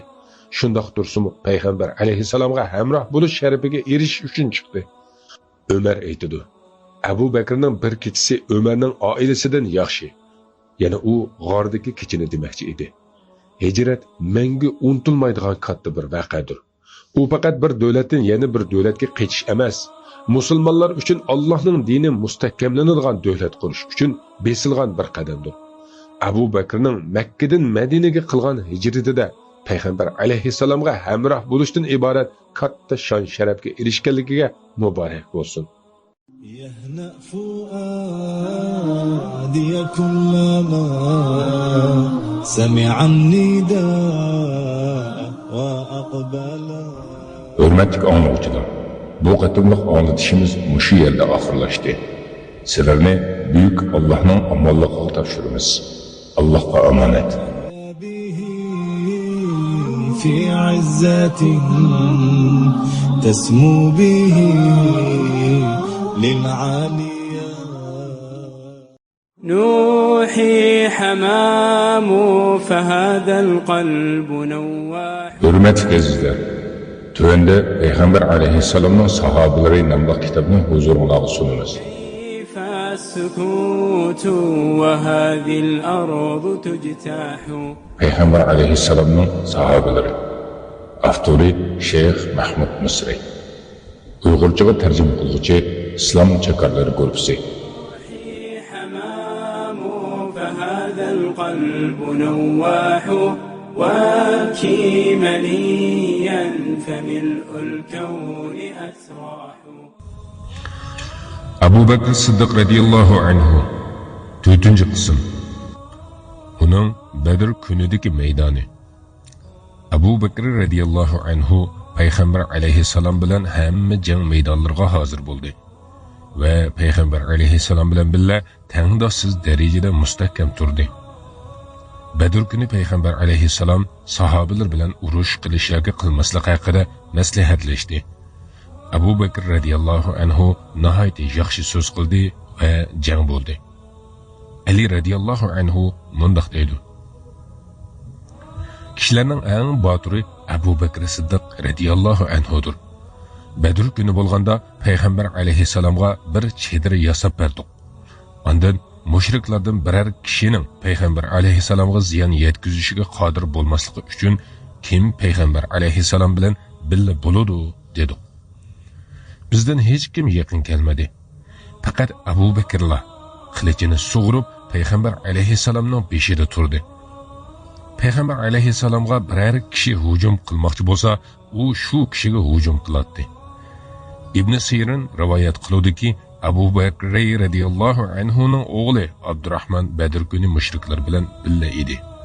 U musulmon bo'lgan vaqtda dadasiga, ya'ni Abu Bakr radhiyallohu anhuga: Badr kuni meni o'ltirish uchun nishonlading. Men sendan burilib ketdim, seni o'ltirmadim dedi. Abu Bakr radhiyallohu anhu: Agar sen meni nishonlagan bo'lsang, sendan burilib ketmaydim. Ya'ni seni o'ltiratdim dedi. Bu jangda otalar o'g'illar bilan, qarindoshlar bilan uchrashgan edi. Bularning orasidagi manbalar o'xshamaydi. Shun ularning orasini qilishlar ayridi. Bizning bu davrimizda kommunistlar o'z fuqarolariga qarshi urushdi va ularning botil e'tiqodiy yo'lida eng qimmatli bo'lgan insoniy munosabatlarni parchalab tashladi. Undaqda mu'min o'g'lining dinsiz otasi bilan g'azab qilishayotganligi va Alloh uchun dushmanlashayotganligini ko'rishing ajablanarli emasmi? Badrda bo'lgan jang keskin turdagi suratlarni sizib berdi. Abu Bakr radhiyallohu anhu payg'ambar alayhissalom bilan birga edi. Uning o'g'li Abdurrahmon Abu Jahl bilan uningga qarshi jang qildi. Mana bu Allohning do'stiga do'st bo'lish, dushmaniga dushman bo'lishning yuqori bir shaklidir. Alloh taolo Qur'oni Karimda bunday deydi: "Aytqinki, agar sizlarning otalaringlar, o'g'illaringlar, qarindoshlaringlar, xotinlaringlar, urug' tuqqanlaringlar hamda ulardan boshqalar topgan pul mollaringlar, oqmay qilishdan qo'rqgan tijoratinglar, yaxshi ko'radigan uyinglar sizlar uchun Allohdan, Allohning payg'ambaridan va Alloh yo'lida jihad qilishdan suyumlik bo'lsa, ya'ni shular bilan bo'lib ketib, Allohning payg'ambariga yordam bermasanglar, u holda sizlar toki Allohning amri, Allohning azobi kelguncha kutinglar. Alloh fosiq qavmni, ya'ni Allohning dinining chegarasidan chiqib ketguchilarni hidoyat qilmaydi." Sura Tavba 24-oyat. Alloh taolo yana mundoq deydi: "Allohga va oxirat kuniga ishonadigan bir qavmning Alloh va uning payg'ambari bilan qarshilashganlarni, ularning otalari, o'g'illari yo qarindoshlari yo urug' tuqqanlari bo'lgan taqdirdami do'st tutganligini ko'rmaysan. Yana ularni do'st tutish mumkin emas. Ana shularning dillarida Alloh iymonini mustahkam qiladi va o'z dargohidan bo'lgan ruh bilan ularni kuchaytirdi. Alloh ularni ostidan o'stanglar eqib turadigan jannatlarga kirgizadi. Ular jannatlarda mangu qoladi. Alloh ulardan rozi bo'ladi. Allohdan ularmi mamnun bo'ladi. Ana shular Allohning qo'shinidir. Bilinglarki, Allohning qo'shini maqsadga erishguchilardir. Sura Mujadila 22-oyat. Cibroil ve Mikail aleyhisselam Abu Bakr ve Ali radiyallahu anhu bilen birga jang qiladi. Abu Salih al-Hanafi Ali radiyallahu anhudan rivoyat qilib mundoq deydi: Badr kuni Ali ve Abu Bakr radiyallahu anhuga mundoq deyildi: "İkkinlarning biringlar bilan Cibroil, yana biringlar bilan Mikail bor. Katta farishta Isrofil jangga qatnashidi yoki u mujohidlar safiga qatnashidi" dedi. Siddiq radiyallahu anhu Allah ve onun payg'ambariga ovoz qo'shgan kishilardandir. Aisha radiyallahu anhadan tuvandagi oyat haqida rivoyat qilinadi. Uhud g'azotida yaralangandan keyin Allohning va payg'ambarining chaqirig'iga ovoz qo'shganlar, ular yana mu'minlardan yaxshi amallarni qilganlar va taqvodorlik qilganlar cho'ng savobga erishadi. Sura Ali Imron 172-oyat. Aisha radiyallahu anha Urvaga mundoq deydi: "Ey hemşiramning o'g'li, sening ikki otang Zubayr ve Abu Bakr radiyallahu anhu shulardan edi. Uhud kuni payg'ambar alayhissalomga musibat yetgan va mushriklar undan qaytib ketganda, payg'ambar alayhissalom ularning qaytib kelishidan ansirab, kim ularning kaynidan boradi dedi. Shuning bilan ulardan 70 kishi ovoz qo'shdi. Ularning ichida Abu Bakr va Zubayr ibn Avvam radiyallahu anhuma bor edi. Uning başka meydanlarda mustahkam turishi. İmam İbn Qayyim rahimahullah mundoq deydi: Abu Bakr radiyallahu anhu Uhud kuni payg'ambar alayhissalomning atrofini qo'g'dab, tog'lar mustahkam turgandek mustahkam turdi. Hijriyaning 7-yili payg'ambar sallallohu alayhi va sallam Bani Fazara qabilasiga Abu Bakr radiyallahu anhuning qo'mondonligida qo'shin avatdi. Bu qo'shin suv bor joyga kelib, g'animat va o'ljalarni elib salomat qaytib keldi. Tabuk g'azotida qiyinchilik vaqtida musulmonlarning bayrog'i Abu Bakr Siddiq radiyallohu anhuning qo'lida edi. Hunayn kuni musulmonlar o'zlarining sonining ko'pligi bilan ajablandi. Sonining ko'pligi ularga hech narsaga az qatmadi. Allohning dushmanlari ularga jilg'ining yo'llarida pistirma qurgandan keyin musulmonlar orqasini qilib qochdi. Payg'ambar alayhissalomning atrofida sabotlik ko'rsatgan kishilarning tunjisi Abu Bakr Siddiq radiyallohu anhu bo'ldi. Allah onunla razı olsun ve onu razı kılsın. Onun Allah Azze ve Celle'nin kitabına amel kılışı. Abu Bakr Siddiq radiyallahu anhu Allah Azze ve Celle'nin kitabına nihayet amel kılattı. O ilgiri ve keyin olsun. Allah Azze ve Celle'nin buyruğuna muvafık bulmayan işini kılmaydı. Aisha radiyallahu anhadan rivayet kılınıyordu ki, o bühtan vakası doğrusu da mundoq deydi: Allah mening pokligim to'g'risida oyat tushirganda Abu Bakr Mistah ibn Usasaga uning urug' tuqqan bo'lganligi va kambag'al bo'lganligi uchun xarajat qilib beradi. Allah bilan qasamki, Mistah Oishaga bo'stan so'zini aytgandan keyin uningga hech narsa bermayman dedi. Shuning bilan Alloh taolo oranglarda ahli karam va davlatman bo'lganlar, xish aqrabolarga, miskinlarga va Alloh yo'lida hijrat qilganlarga bir narsa bermaslikka qasam qilmasin. Ularning gunohini afu qilsin, kechirsin. Allohning sizlarga mag'firat qilishini yoqtirmamsizlar? Alloh nihoyat mag'firat qilg'uchidir, nihoyat mehribondir degan oyatni tushirdi. Sura Nur 22-oyat. Abu Bakr Siddiq radhiyallohu anhu Allah bilan qasamki, Allohning meni mag'firat qilishini yoqtirman dedi. Ondan Mistahga qilib kelayotgan xarajatni asliga keltirdi va Mistahga sendan xarajatni hargiz to'xtatib qo'ymayman dedi. Ibn Abi Mulaykada rivoyat qilinadiki, u mundaq deydi. Abu Bakr Siddiq radhiyallohu anhudan Alloh azza va jallaning kitobidagi bir oyat to'g'riliq so'raldi. U mundaq dedi: Agar men Allohning kitobidan bir oyat haqida Alloh iroda qilgandan boshqani deydigan bo'lsam, meni qaysi zamin ko'taradi, qaysi osmon menga soya soladi, nega boraman va qanday qilaman? Ibn Sirinda rivoyat qilinadiki, u mundaq degan: Bilmagan narsa haqida Abu Bakr radhiyallohu anhudan bakroq qo'rqadigan hech kishi yo'q edi. Abu Bakr Siddiq radhiyallohu anhuga bir masala tushdi. U bu masala haqida Allohning kitobida asos topolmadi, sunnatdan asar topolmadi. Shuning bilan o'z ko'z qarishi bilan tirishib hukm chiqardi. Ondan keyin u mundaq dedi: Bu mening ko'z qarishim. Agar to'g'ri bo'lsa Allohdandir, xato bo'lsa mendandir. Men Allohdan kechirim so'rayman. Uning Hudaybiya kuni payg'ambar alayhisalomga muvofiqlashganligi. Mana bu payg'ambar alayhisalomning sahobalari mushriklar qo'ygan kelishimning moddalariga e'tiroz bildirishga tas qilgan katta o'rinlardan bir o'rindiki Siddiqdir. Lekin payg'ambar alayhisalomga kishilar ichida o'ylashi, qalbining suzukligi, balki so'zidimi eng o'xshaydigan Siddiq bu o'ringa cho'nqur tushuncha va cheksiz suzuklik bilan qaraydi. Sahabeler radiyallahu anhum Qurayshlarning shartlarini nahaq, musulmonlarning o'rnini xorlik deb bilgan bir vaqtda Siddiq radiyallahu anhu va Allohning do'sti payg'ambar alayhisalom bu o'rinni g'alaba va kuch-quvvat o'rni deb bildi. Bu vaqtda Umar ibn Xattob radiyallahu anhu o'rnidan turib bu o'ringa, ya'ni shu nahaq shartlarga e'tiroz bildirdi.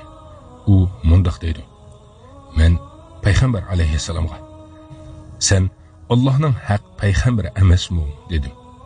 U ha dedi.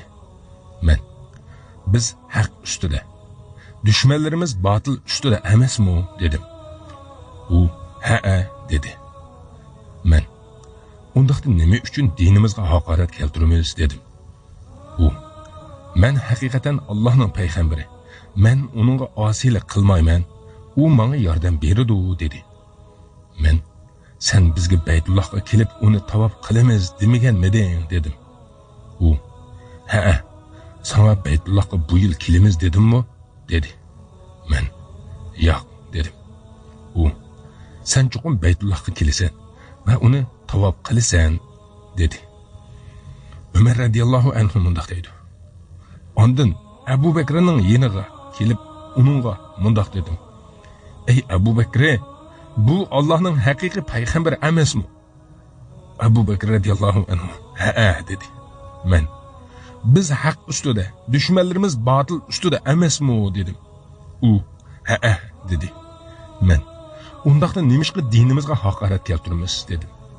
U hey kishi, haqiqatan u Allohning payg'ambari, u Parvardigoriga osiylik qilmaydi. Parvardigor uningga yordam beradi. Shunga uning buyrug'ini ching tutqin. Allah bilan qasamki, haqiqatan u haq ustida dedi. Men u bizga Baytullohga kelib uni tavob qiladiganligimizni demaganmi dedim. U sana Baytullohga bu yil kelamiz deganmi dedi. Men yo'q dedim. U sen chuqur Baytullohga kelib uni tavob qilasan dedi. Pah, nima degan pok qalblar ha? U qalblar bir-biriga o'xshaydi va Alloh jalla va ala uchun yaxshi ko'rish ustida uchrashgan edi. Siddiq radhiyallohu anhuning so'zlari haqida o'ylangan kishi uning qilgan so'zlarining payg'ambar alayhissalomning qilgan so'zlarining dal o'zi ekanligini his qiladi. Ana shu pokiz so'zuk, taqvo, rostchil ruhlar orasidagi to'g'ri kelish nima degan yaxshi to'g'ri kelish ha?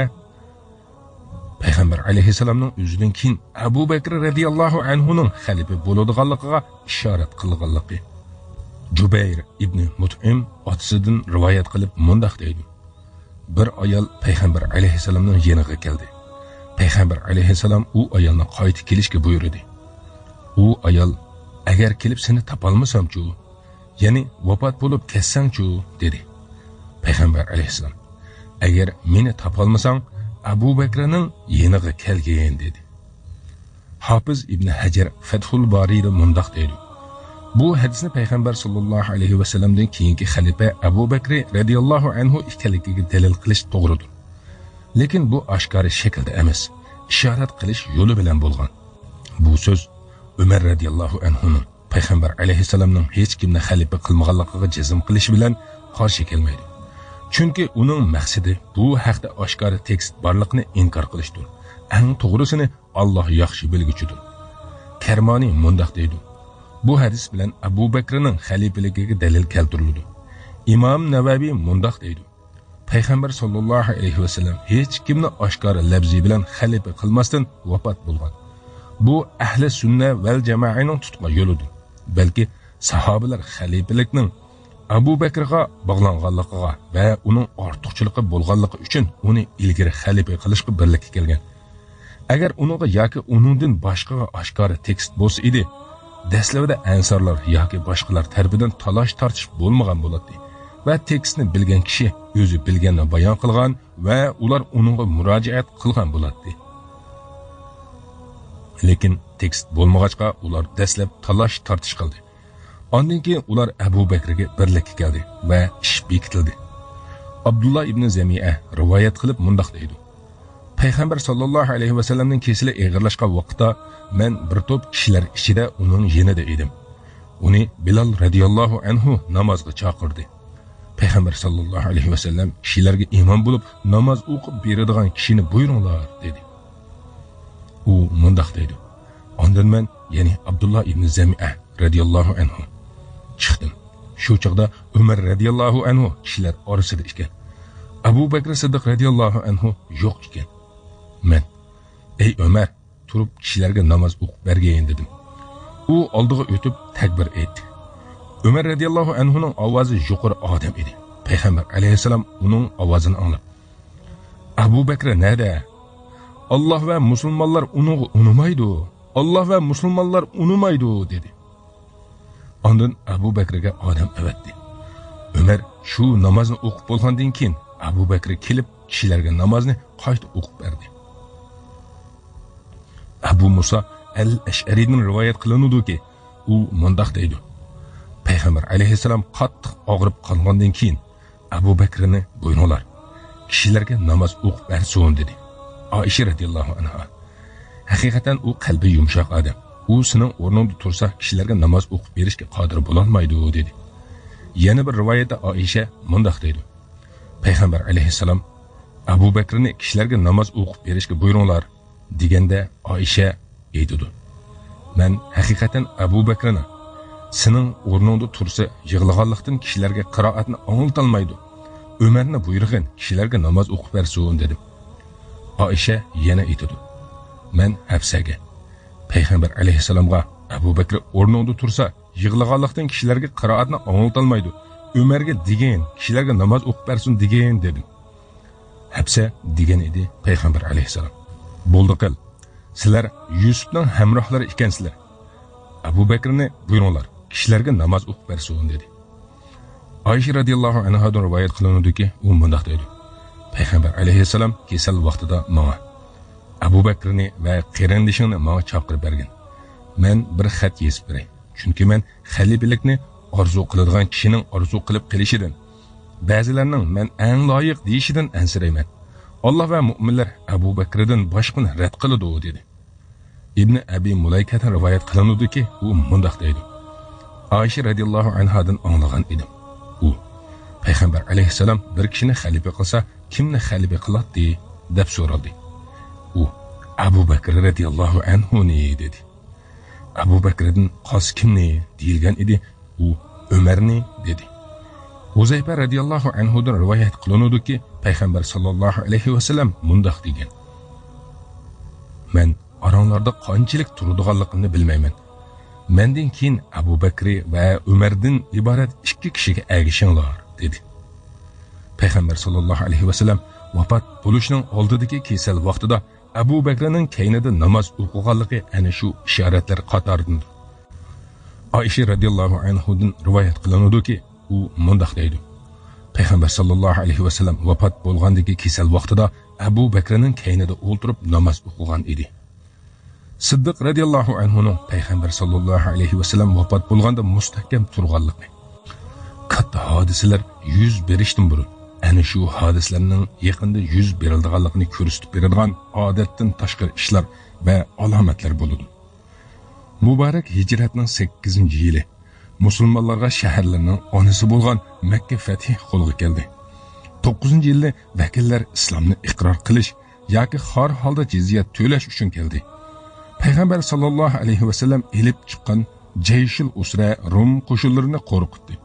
Hatto Rumliklar uning bilan uchrashishdan qochdi.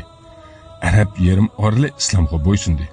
Bu Payg'ambar sallallohu alayhi vasallam va uning ulug' sahobalarining üzüldürmey qilgan 10 yillik jihodidan keyin bo'ldi.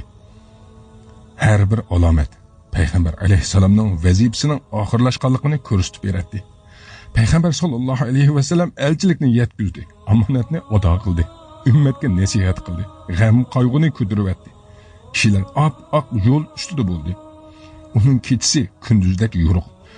Uningdan faqat halok bo'lgan kishilar qiyib ketadi.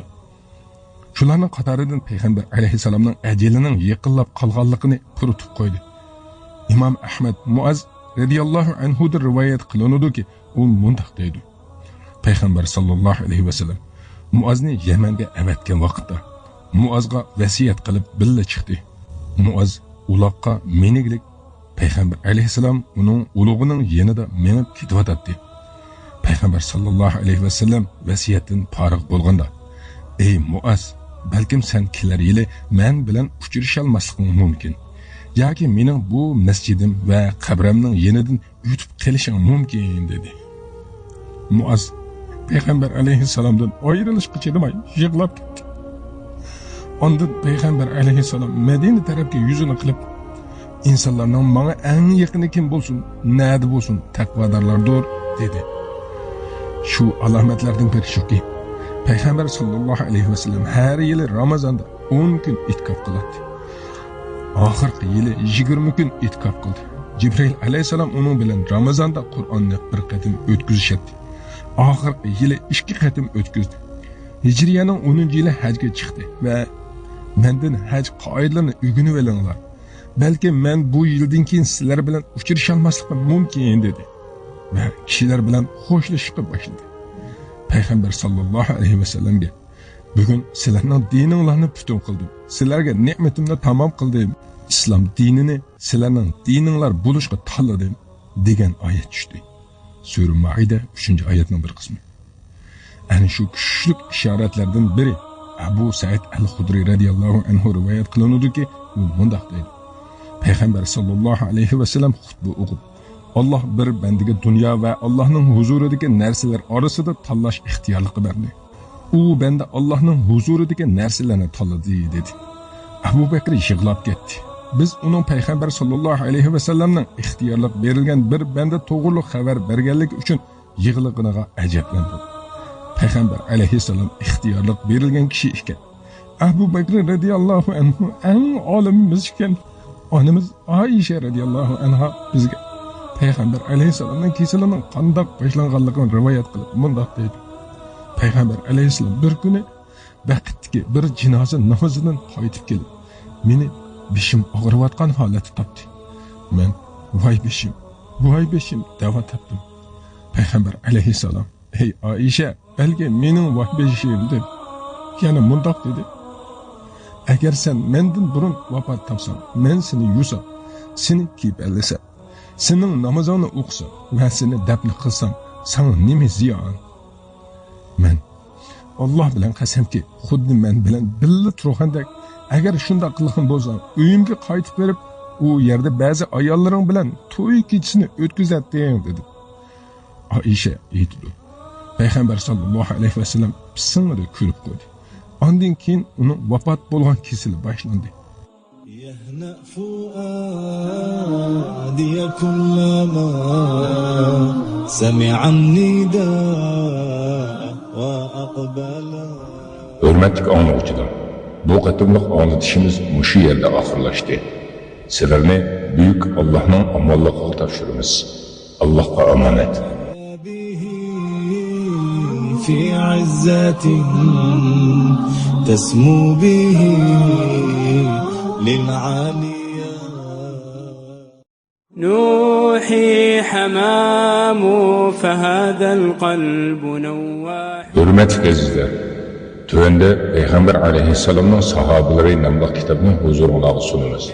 كيف السكوت وهذه الأرض تجتاح. Peygamber aleyhisselam'ın sahabeleri. Avtori Şeyh Mahmud Misri. Uyg'urchaga tarjima qiluvchi Islom chakarlari guruhi. حمام فهذا القلب نواح وابكي مليا فملء الكون أسراح. Abu Bakr Siddiq radiyallahu anhu 5. qism. Payg'ambar sallallohu alayhi va sallamning hayotining oxirgi mezgillari. Anas radiyallohu anhu mundaq deydi. Dushanba kuni musulmonlar bomdod namozida edi.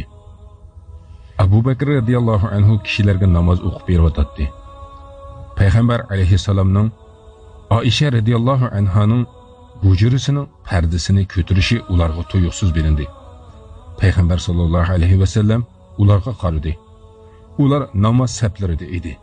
Payg'ambar sallallohu alayhi va sallam tabassum qilib kuldi. Abu Bakr radiyallohu anhu safga urishish uchun keyniga yondi. U Payg'ambar alayhissalomni namozga chiqmoqchi deb o'ylagan edi. Musulmonlar Payg'ambar alayhissalomni ko'rganligi uchun xushal bo'lib, namozlarda ezib qolg'ili tas qoldi. Payg'ambar sallallohu alayhi va sallam qo'li bilan ishorat qilib, ularga namozinglarni to'liqlaveringlar dedi. Ondan hujrasiga kirib pardani tushiribdi. Uning Payg'ambar alayhissalomga bo'lgan adab qoidasining uni shu katta o'ringa va Payg'ambar sallallohu alayhi va sallamdan keyingi yo'l boshchilikqa qandoq elib kelganligiga qaragan. Payg'ambar sallallohu alayhi va sallam uni o'rnida turavergin deb ishorat qilsa-mu, uning oldirab keyniga yenishi, amaliyotda oldiga menishi edi. Uning keyniga yongan har bir qadamlari bilan oldiga mangan qadamlari orasida ot uloqlarning bu yo'llari uzilgandek musofalar bor.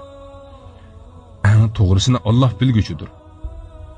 Oysha radhiyallohu anhadan rivoyat qilinadiki, u mundaq deydi. Yanimga Abdurrahman kirdi. Uning qo'lida misvak bor edi. Men Payg'ambar alayhissalomni yo'lab o'ltirgan edim. Uning misvaqqa qaratganligini ko'rdim. Uning misvaqqa amroq ekanligini biletdim. Men misvaqni sana elib beraymi ya Rasululloh dedim. U beshi bilan ishora qilib, ma'qul dedi. Misvaqni uningga sunib bergan edim. Misvaq uningga qattiq kelib qoldi. Men sana yumshatib beraymi dedim. U beshi bilan ishora qilib, ma'qul dedi. Misvaqni yumshatib berdim. U misvaqni ishlatdi. Uning oldida tulum yoki qochida suv bor edi. U qo'lini suvga tiqib, ondan qo'li bilan silab, eng oliy hamroh qatoriga kirgizgin deydi. Hatto u vafot bo'ldi va qo'li tushib ketdi. Payg'ambar sallallohu alayhi va sallamning qilgan oxirgi so'zi, "Ey Alloh, eng oliy hamrohni tanlayman" degan so'zi edi. Anas radhiyallohu anhu rivoyat qilinadiki, u mundaq deydi. Payg'ambar sallallohu alayhi va sallam eg'irlashib qolganda hushidan ketishga boshladi. Fatima radhiyallohu anha, "Voy otamning qiyinchiligi" dedi. payg'ambar sallallohu alayhi vasallam uningga "Atanga bugundan keyin qiyinchilik yo'q" dedi.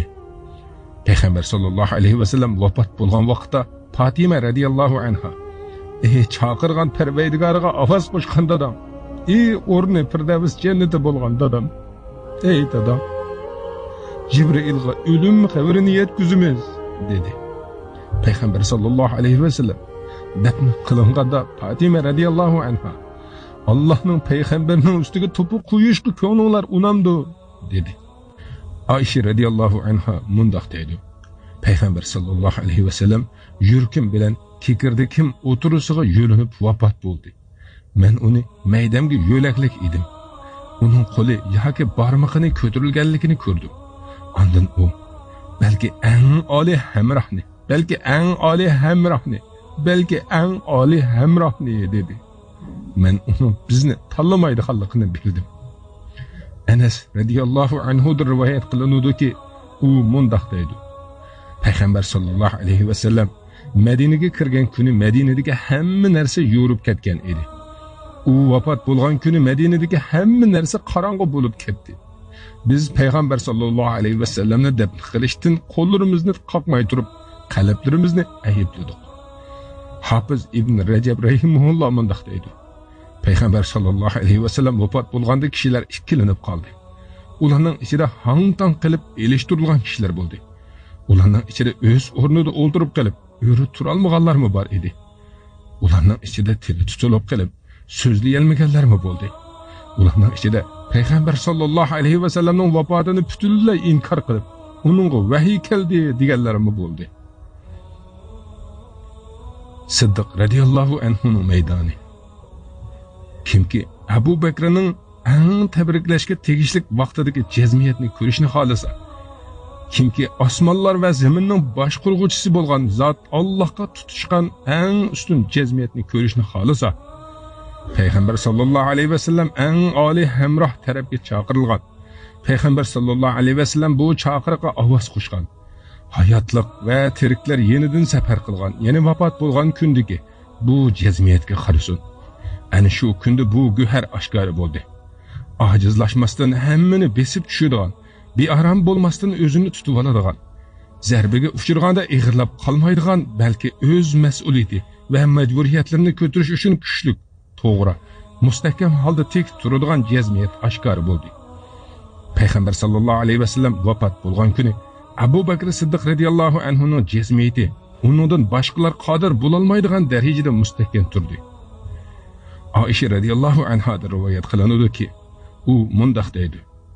Abu Bakr Siddiq radhiyallohu anhu sunhiydagi vaqtida payg'ambar sallallohu alayhi vasallam vafot bo'ldi.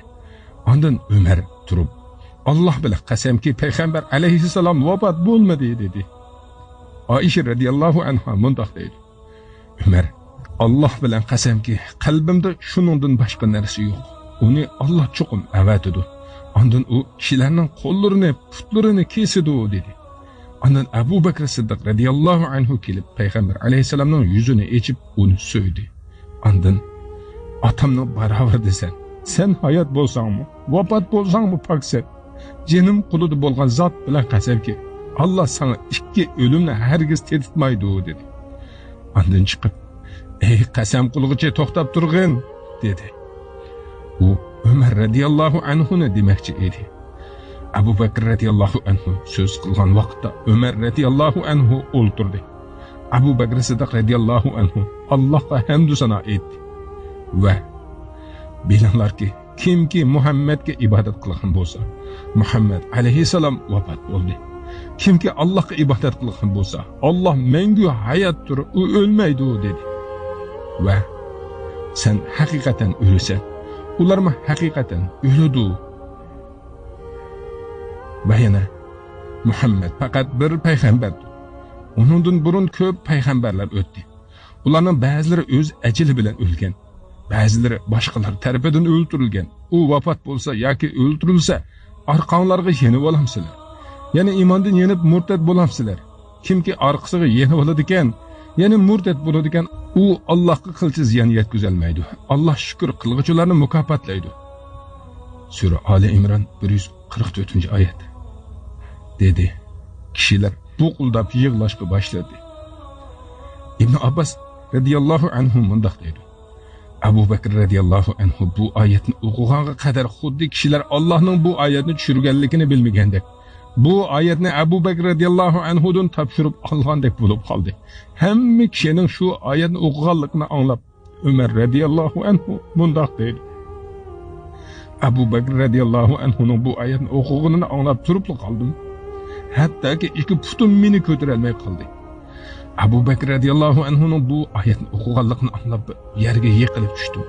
Bildimki, haqiqatan payg'ambar alayhissalom vafot bo'lgan edi. Abu Bakrning jazmiyati mana mushundoq lochinning ko'ziga o'xshaydi. U musibat topdi. Ostida parchalanib ketgan irodalarni o'zining katta mas'uliyatlarini qarshi ola oladigan va o'lim qattiqligidan salomat o'talaydigan qobiliyatli kishining tushunchasiga qaytirib keladigan maxfiy numurga ko'z yumib ochqudek vaqtdimi oz vaqt ichida tushib bo'ladi. Undaqda ey Allohning qo'shini atlangan, ey Allohning bayrog'i ko'tarilgan, ey bayroqni ko'taruvchilar, turinglar, parlaq quyosh safarga qo'shilinglar. Abu Bakrning jazmiyati sahobalar ichida yuqorqi ishlarni qildi. Ular bu ishni kuchli iroda bilan kutib oldi. Uningga xalifalikka bay'at berilganligi. Payg'ambar sallallohu alayhi va sallamning vafotidan keyin muhojirlar va ansarlar orasida xalifalik ishi to'g'risida cho'ng bo'linish yuz bergili tas qoldi. Bizning shuningga komil ishonchimiz borki, payg'ambar alayhisalomning sahobalari o'z amallari bilan Allohning jamolidan boshqani talab qilmaydi. Bani Said qorosida shu kunda yuz bergan ishlardan biri shuki, ansarlar Bani Said qorosida Said ibn Ubadaning yeniga to'plashdi. Ondan ular bizdan bir boshliq, sizlardan bir boshliq bo'ludi dedi. Ondan ularning yeniga Abu Bakr, Umar, Abu Ubayda ibn Jarrohlar bordi. Umar radiyallohu anhu so'zlashga boshlagan edi. Abu Bakr radiyallohu anhu uni jim turg'izib qo'ydi. Umar radiyallohu anhu mundaq dedi. Men shuning bilan shundoq bir so'zni tayyorlamoqchi bo'lgan edimki, bu so'z meni hayron qoldirgan edi. Abu Bakr Siddiq radiyallohu anhuning uningga yetalmasligidan ansiraydim. Ondan keyin Abu Bakr radiyallohu anhu kishilarga yetarlik so'zni qildi.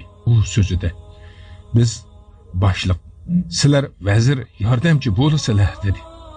Hubab ibn Munzir radiyallohu anhu Alloh bilan qasamki, unda qilmaymiz. Bizdan bir amir, sizlardan bir amir bo'ladi dedi. Abu Bakr radiyallohu anhu yo'q, lekin biz amir, sizlar vazir bo'lasizlar. Ular arablar ichida yurt jihati eng ortiq, shon sharaf jihatda tanlanadi. Shunga sizlar Umar radiyallohu anhuga yoki Abu Ubaydaga bay'at beringlar dedi. Onda Umar radiyallohu anhu balki biz sana bay'at beramiz. Sen bizning yo'lboshchimiz, bizning yaxshimiz va bizning ichimizda payg'ambar sallallohu alayhi va sallamga eng yaxshi ko'rilgan kishi dedi. Ondan Umar radiyallohu anhu uning qo'lini tutib bay'at qildi. Kishilarmi uningga bay'at berdi. Ondan biraylar Said ibn Ubada radiyallohu anhuni o'ldirdinglar dedi. Umar radiyallohu anhu uni Alloh o'ldirdi dedi. Abdullahdan rivoyat qilinadiki, mundaq deydi. Payg'ambar alayhisalom vafot bo'lganda ansarlar bizdan bir amir, sizlardan bir amir bo'ladi dedi. Ularning yeniga Umar kelib, sizlar payg'ambar alayhisalomning Abu Bakrni kishilarga namoz o'qib berishga buyurganligini bilmamsizlar. Sizlarning qaysinglarning Abu Bakrning oldiga o'tishga ko'ngli unaydi dedi. Ular Allohga sig'inib Abu Bakrning oldiga o'tishdan panohlik so'raymiz dedi. Ibn Abbas radiyallohu anhu rivoyat qiladi-ki, Umar radiyallohu anhu mundaq deydi.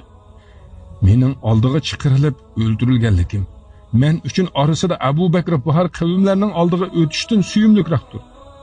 Anas ibn Malikdan rivoyat qilinadi-ki, u mundaq deydi. Hovlida Abu Bakrga bay'at berilgan kunning atisi Abu Bakr radiyallohu anhu munbar ustida o'tirdi. Umar radiyallohu anhu o'rnidan turib Abu Bakrdan burun so'z qildi. U Allohga loyiq ravishda hamd va sano aytdi. Ondan ey xaloyiq, tunugun sizlarga qandoqli bo'lmasin bir so'zni aytdim. Bu so'zni men Allohning kitobida topolmadim. Bu so'z payg'ambar alayhisalomning menga qilgan vasiyatimi emas edi. Lekin men payg'ambar alayhisalomni bizning oxirimiz bo'ladi deb o'ylagan edim. Allah sizlarning oranglarda o'z kitobini qoldurdiki, u kitob bilan Alloh o'z payg'ambarini hidoyat qilgan edi. Agar sizlar bu kitobga chin eslsanglar, Allah sizlarni o'z payg'ambarini hidoyat qilganga hidoyat qiladi. Allah sizlarning ishinglarni sizlarning yaxshilaringlarga to'pladi. U Allohning payg'ambarining hamrohidir. İşkelen g'ordagi vaqtidagi ikki kishining ikkinchisi turinglar, uningga bay'at beringlar dedi. Musulmonlarning hakamlari uchun katta dastur. Abu Bakr Siddiq radhiyallohu anhuning xalifa bo'lgandan keyingi nutqi. Abu Bakr Siddiq radhiyallohu anhu so'z qildi. U Allohga loyiq ravishda hamd va sano etdi. Ondan mundoq dedi: Maqsadga kelsak, ey insonlar, haqiqatan men sizlarga bosh qilindim. Vaholanki men sizlarning yaxshilaringlar emasman. Agar yaxshilik qilsam, menga yordam beringlar. Yomonlik qilsam, tuzlab qo'yinglar. Rostchilik omonatdir, yolg'onchilik xiyonatdir. Oranglardagi ojiz kishi Alloh xolisa uningga haqqini qaytirib berganimga qadar mening nazarimda kuchlidir. Oranglardagi kuchli kishi Alloh xolisa uningdan haqqini olganimga qadar mening nazarimda ojizdir. Bir qavm Alloh yo'lidagi jahni tashlaydi ekan, Alloh ularni xorliqda qoldirdi. Bir qavm ichida fohishi tarqaladi ekan, Alloh ularga umumiy baloni avatidi. Men Allohga va uning payg'ambariga itoat qilgan muddatda menga itoat qilinglar. Qachoniki Alloh va uning payg'ambariga osiylik qilsam, sizlarning menga itoat qilish majburiyatinglar yo'q. Namozinglarga turinglar. Alloh sizlarga rahmat qilsin. Uning tangdoshsiz nutq va nasihatlaridan Abdullah ibn Hakim radhiyallohu anhu da rivoyat qilinadiki, u mundoq deydi: Abu Bakr radhiyallohu anhu bizga xutba o'qib mundoq dedi: Maqsadga kelsak, haqiqatan men sizlarga Allohga taqvolik qilishni, Allohga loyiq ravishda madihiya aytishni, qiziqishni qo'rqishga aralashtirishni, Allohdan so'rash bilan choplashishni, birlashtirishni tavsiya qilaman. Jazmanki Alloh taolo Zakariya alayhissalomning oilasidagilarga madihiya o'qib mundoq dedi: Yuqorqi payg'ambarlarning duosi ijobat qilishimiz shuning uchundirki, ular yaxshi ishlarni qilishga oldiraydi. Rahmatimizdan umid qilib, azobimizdan qo'rqib bizga duo qiladi. Bizga kamtarlik bilan ibodat qiladi. Ey Allohning bandalari, bilinglarki, Alloh o'zi haqqi barovariga jininglarni ko'ruga oldi. Sizlardan shuningga mustahkam ahdi oldi. Tugab ketadigan oz narsani sizlardan mangu qoladigan ko'p narsaning barovariga setib oldi. Mana bu Allohning kitobi Qur'on. Uning ajoyib g'aroyibatlari tugamaydi. Uning nuri o'chib qolmaydi. Uning so'zini tasdiqlanglar. Uning kitobidan nasihat elinglar.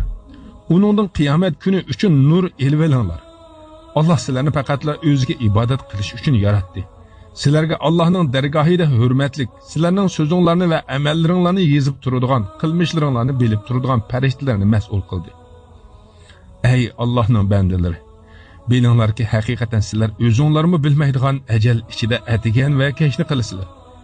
Agar sizlar Allohning amali ustidagi holdinglarda ajalinglarning tugishiga qodir bo'lsanglar, shunda qilinglar. Shuningga faqat Allohning yordami bilan qodir bo'la olasizlar. Ajalinglar tugab, sizlarni yomon amallaringlarga qaytirishdan burun ajallinglarga berilgan muhlat ichida yaxshiliklarga oldiringlar. Kishilar o'z muddatlarini o'zidan boshqalarga sarf qilib, o'zlarini unutdi. Men sizlarni shularga o'xshash bo'lib qilishdan to'siman. Oldiringlar, qutulib olinglar. Keyninglarda buyruqi tez bo'lgan, uzildirmay qo'g'laydigan qo'g'lovchi bor. Siddiq radhiyallohu anhu musulmonlar orasida nutq so'zlab mundoq degan: Ey insonlar, Allohdan hayo qilinglar. Alloh bilan qasamki, payg'ambar alayhissalomga bay'at bergandan tortib, hojat ado qilish uchun hojatxonaga chiqsamlar, Allohdan hayo qilib beshimni yo'gab chiqdim. يهنأ فؤادي كلما سمع النداء وأقبل. Hürmetlik anlayıcılar, bu qatımlıq anlatışımız muşu yerde ahırlaştı. Sizlerni büyük Allah'ın amallıqı tavşırımız. Allah'a emanet. في عزة تسمو به للعالية. نوحي حمام فهذا القلب نواح. Hürmetlik azizler, Tövende Peygamber aleyhisselamның sahabeleri namlı kitabını huzuruna sunumuz. كيف السكوت وهذه الأرض تجتاح Peygamber aleyhisselamның sahabeleri. Avtori Şeyh Mahmud Misri. Uyg'urchaga tarjima qiluvchi Islom chakarlari guruhi. حمام فهذا القلب نواح وابكي مليا فملء الكون أسراح Abu Bakr Siddiq radiyallahu anhu 6. qism. Uning kamtarligidan nurliq suratlar. İbn Asir isnodi bilan Ustul G'obada Abu Salih al-G'ifaridan shundoq rivoyat qiladi. Umar ibn Xattob radiyallahu anhu Madinaning bulon pushqoqlarining biridagi bir amo mo'mayni kechada yo'qlab turadi. U mo'mayga suv ekilib beradi va uning buyrug'ini bajaradi. Umar radiyallahu anhu kelsa, boshqalarning uningdan burun kelib, u mo'mayni xolig'inicha tuzab qo'yganligini ko'radi. Umar radiyallahu anhu bir necha qitim kelgan bo'lsa-mu, har qitimda boshqalar uningdan burun kelib bo'lgan bo'ladi. Umar radiyallahu anhu bu ishni kimdan qiladiganligini kuzatgan edi. Mo'mayning yeniga keladigan kishi aslida Abu Bakr Siddiq radiyallahu anhu ekan. Abu Bakr Siddiq radiyallahu anhu shu kunlarda xalifa edi. Umar radiyallahu anhu Alloh bilan qasamki, sen shu dedi. Abu Bakr Siddiq radiyallahu anhu qabiladagilarning qo'ylarini seg'ib beradi. Uningga xaliflik bay'at berilganda qabiladagilardan bir dedi. Endi bizning uyning qo'ylari seg'ilmaydigan bo'ldi dedi. Abu Bakr buni anglab Alloh bilan qasamki, undoq emas. Sizlarga qo'ylarni seg'ib beraman. Men kiygan narsa, ya'ni xalifalik mening axloqimni o'zgartmasligini umid qilaman dedi. Ular uchun sut seg'ib beradi. Ba'zida u qabiladagi heliqi dedekka: "Ey dedek, sana qaymoq qilib berishimni yaxshi ko'ramsan yoki sop sut qilib berishimni-mi?" deydi. Ba'zida u dedek: "Qaymoq qilib bergin." Yana ba'zida sop sut qilib bergin deydi. Dedek qaysini desa Abu Bakr radiyallohu anhu shuni qilardi. Said ibn Musayyibdan rivoyat qilinadiki, Abu Bakr Siddiq radiyallohu anhu Sham tarafga qo'shin avatgan vaqtda Yazid ibn Abi Sufyan, Amir ibn As va Shurahbil ibn Hasan radiyallohu anhumlarni amirlikka tayinladi. Ular uloqqa minib manga vaqtda Abu Bakr Siddiq radiyallohu anhu o'z qo'shinining amirlari bilan Saniyatul Vadigacha ularni uzutib piyoda mengib bordi. Ular: "Ey Payg'ambar alayhissalomning xalifasi, biz uloqqa miniglik tursak, sen piyoda mo'amsan" dedi. Abu Bakr Siddiq radiyallohu anhu: "Men bu qadamlarni Allohning yo'lida deb o'ylayman" dedi. Uning odilligidan nurliq bir sahifa.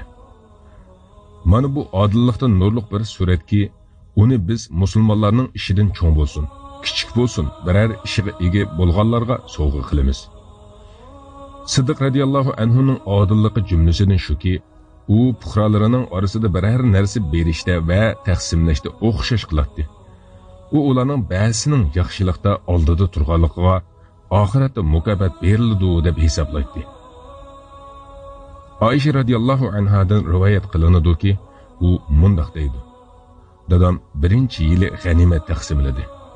U ozodqimi 10ni, qulg'imi 10ni, ayol kishigimi 10ni, ayolining derigigimi 10ni berdi. Ondan keyin ikkinchi yili taqsimlab ularga 20dan berdi." Sahil ibn Hasma radiyallohu anhu mundoq deydi: "Siddiq radiyallohu anhuning xalifalik davrida mol keldi. Abu Bakr Siddiq radiyallohu anhu uni kishilarga bir siqimdan taqsim qiladi. Har 100 kishiga munchilikdan keladi. U kishilar orasida o'xshash taqsim qiladi. Qul azod, har ayol, cho'ng kichik uning o'xshash edi. Tangdasiz katta yo'l boshi Abu Bakr Siddiq radiyallohu anhu nima degan yaxshi ha? Uningdan biror fazilat qechib qutulolmagan edi. Uningda biror ortiqchilik yo'q emas edi. O'zining dastlab hukm qilgan mezgilidla mo'jiza xarakterlik bu so'zlarni aytgan edi. Shu so'zlardagi har bir harf va har bir hikmatning odilligini so'zlaydi. U nima degan yaxshi kishi. Uning igidorchilik qilishi hatto his tuyg'ular davolg'ib ketadigan ahvollardami payg'ambar alayhissalomning tutgan yo'lini tatbiqlash edi. Uning yeniga payg'ambar alayhissalomning qizi Fatima radhiyallohu anhaning otasidan qolgan miros deb qarab, uningdan bir parcha yerni so'rab keldi. Abu Bakr Siddiq radhiyallohu anhu uningga: "Men payg'ambar alayhissalomning biz payg'ambarlar guruhi miros qoldirmaymiz. Biz qoldirgan narsa sadiqidir" deganligini anglagan edim. Alloh bilan qasamki, payg'ambar alayhissalomning qilganini uningdan ko'rgan ishni qoldirmay qilaman. Agar men payg'ambar alayhissalomning amridan birasini tark etsam, tiyib ketishdan qo'rqaman, dedi. U kishilarning ishida ko'ngil bo'lishga eng loyiq kishining payg'ambar alayhissalomning qizi ekanligini biladi. U nima degan yaxshi kishi? U eng inchki munosabatlarda odillikdan to'sib qololmaydigan zirak kishilarning iymoniga ega edi. Qalam sifatlashdan ojiz keladigan taqvolik. Ayşe radhiyallohu anhadan rivoyat qilinadiki, u mundaq deydi: Abu Bakr Siddiq radhiyallohu anhuning xaroj to'laydigan bir quli bor edi. Abu Bakr Siddiq radhiyallohu anhu u elib kelgan xarojidan yeydi. Bir kuni u qul bir narsa elib keldi. Abu Bakr uni yedi. Qul uningga: "Buning nima ekanligini bilamsan?" dedi. Abu Bakr: "Bu nima?" dedi. Qul: "Jahiliyat davrida bir kishiga pal echib bergan edim. Palchilikni yaxshi qila olmaydim. Uni faqatla aldab qo'ygan edim. Bugun u menga haqqimni berdi. Sen yegan narsa shu" dedi.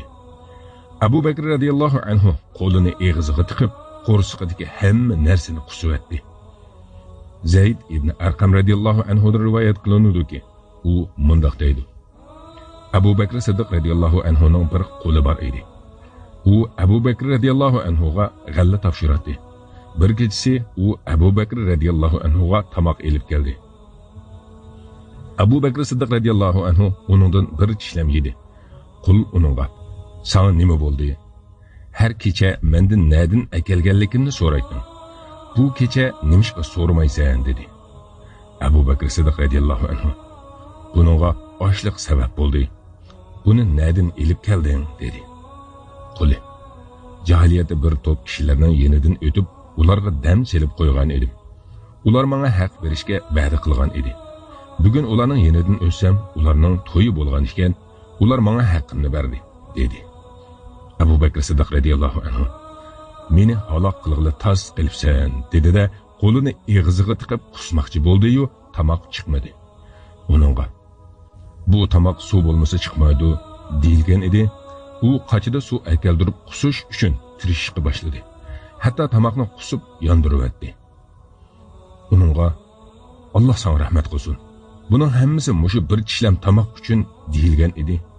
U: "Agar jinim bilan chiqqan bo'lsa-mu, uni albatta chiqarib etatdim", dedi.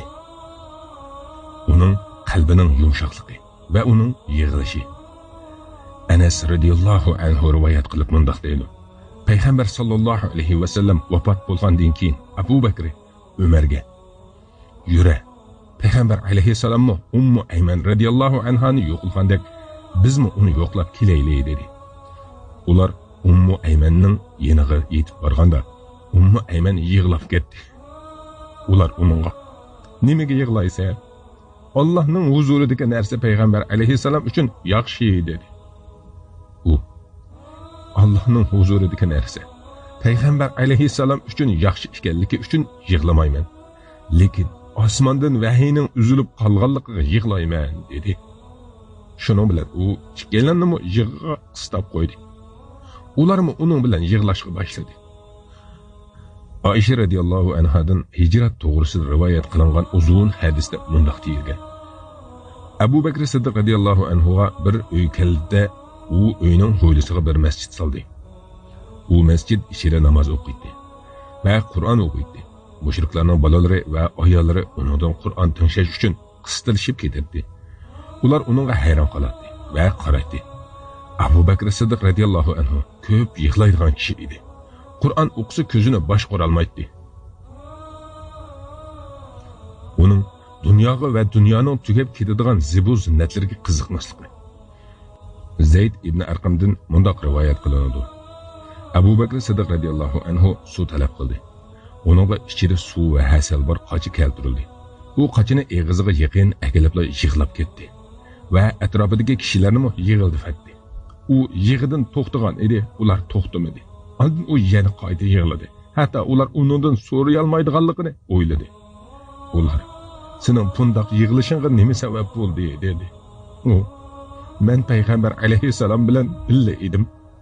U o'zidan bir narsani ittirib atadi va mendan yiroqdir deb atadi.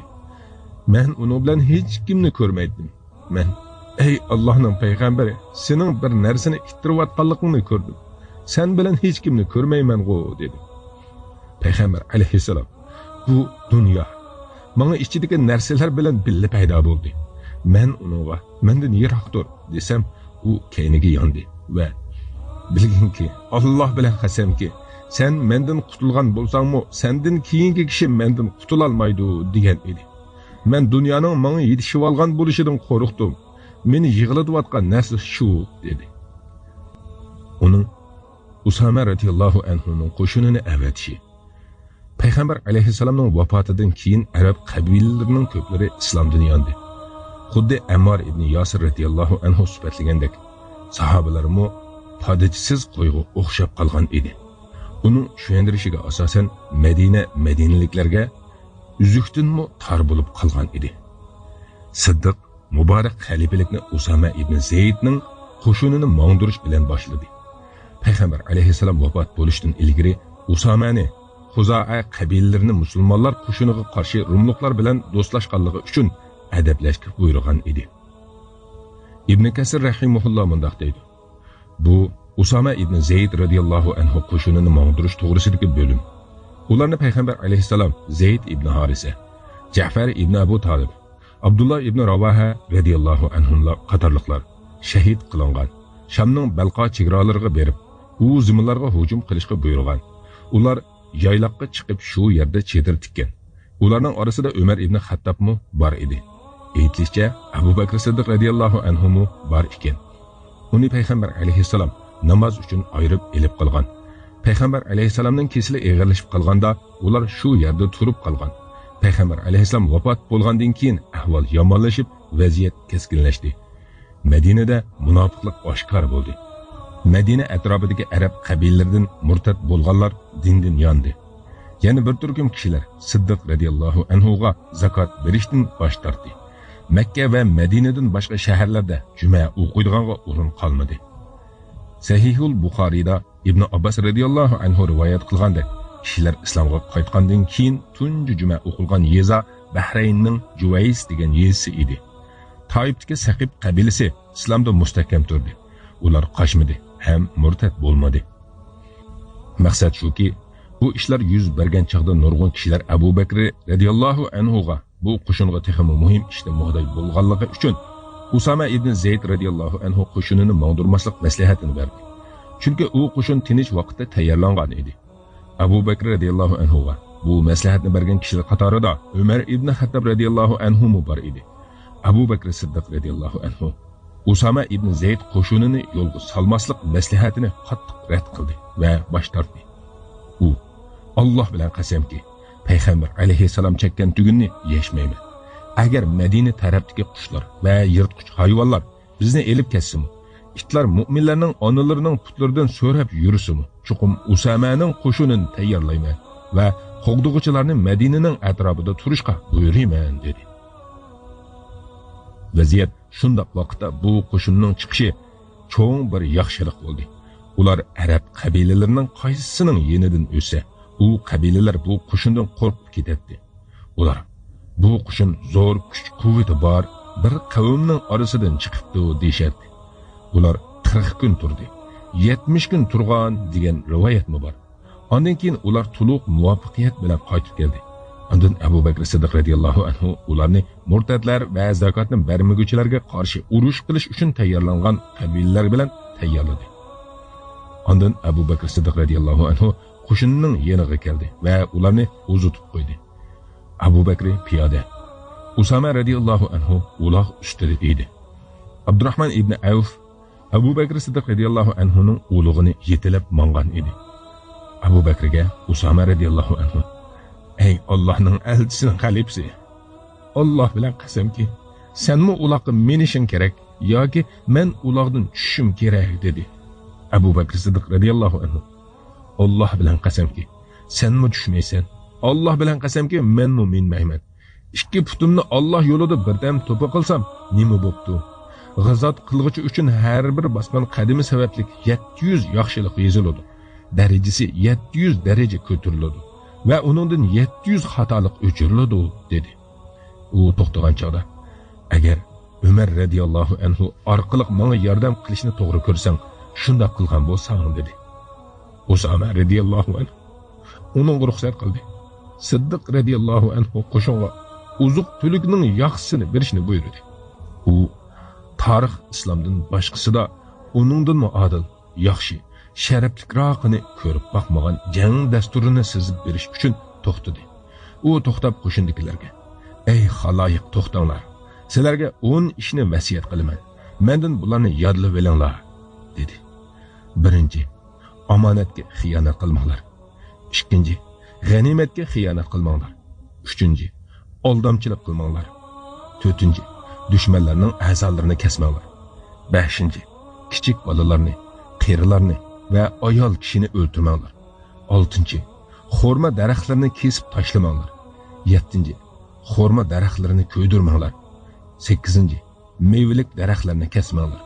To'qqizinchi, qo'y, kala, tuyg'ularni yeyishdan boshqa ish uchun o'ldirmanglar. 10. Sizlar o'zini ibodat uchun bo'shatgan ibodatxonadagi kishilarning yenidan o'ssanglar, ular o'zlarini bo'shatgan ibodatlari bilan qo'yinglar dedi.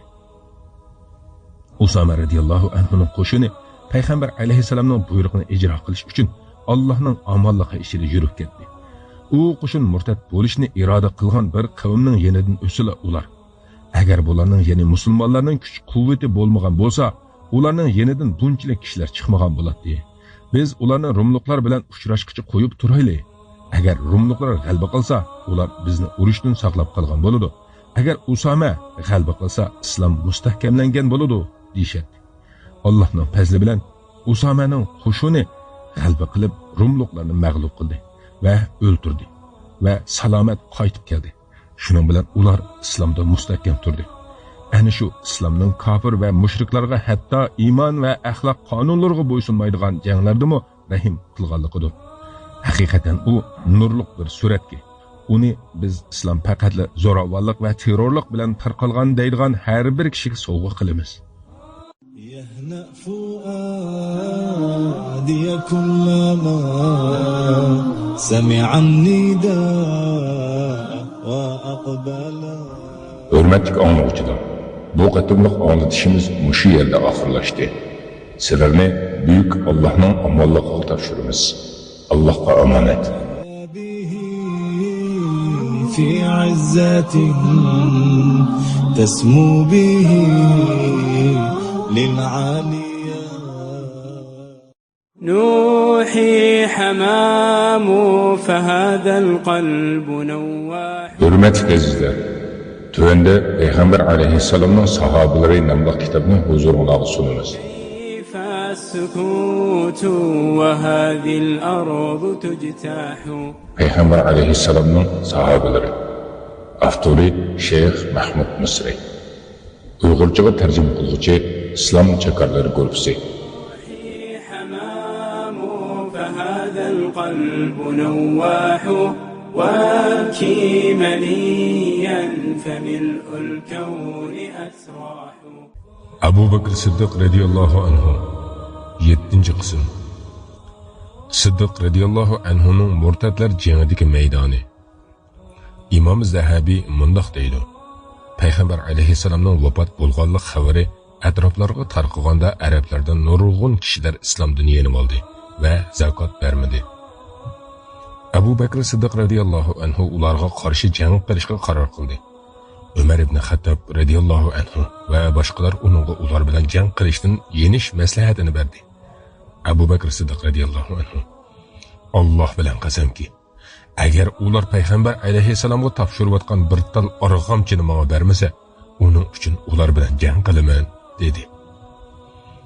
Bu chaqda Ömer ibn Xattob radiyallohu anhu Abu Bakr Siddiq radiyallohu anhuga: payg'ambar alayhissalom men kishilar bilan ular bir Allohdan boshqa haqiqiy ma'bud yo'q deganga qadar urush qilishga buyurildim.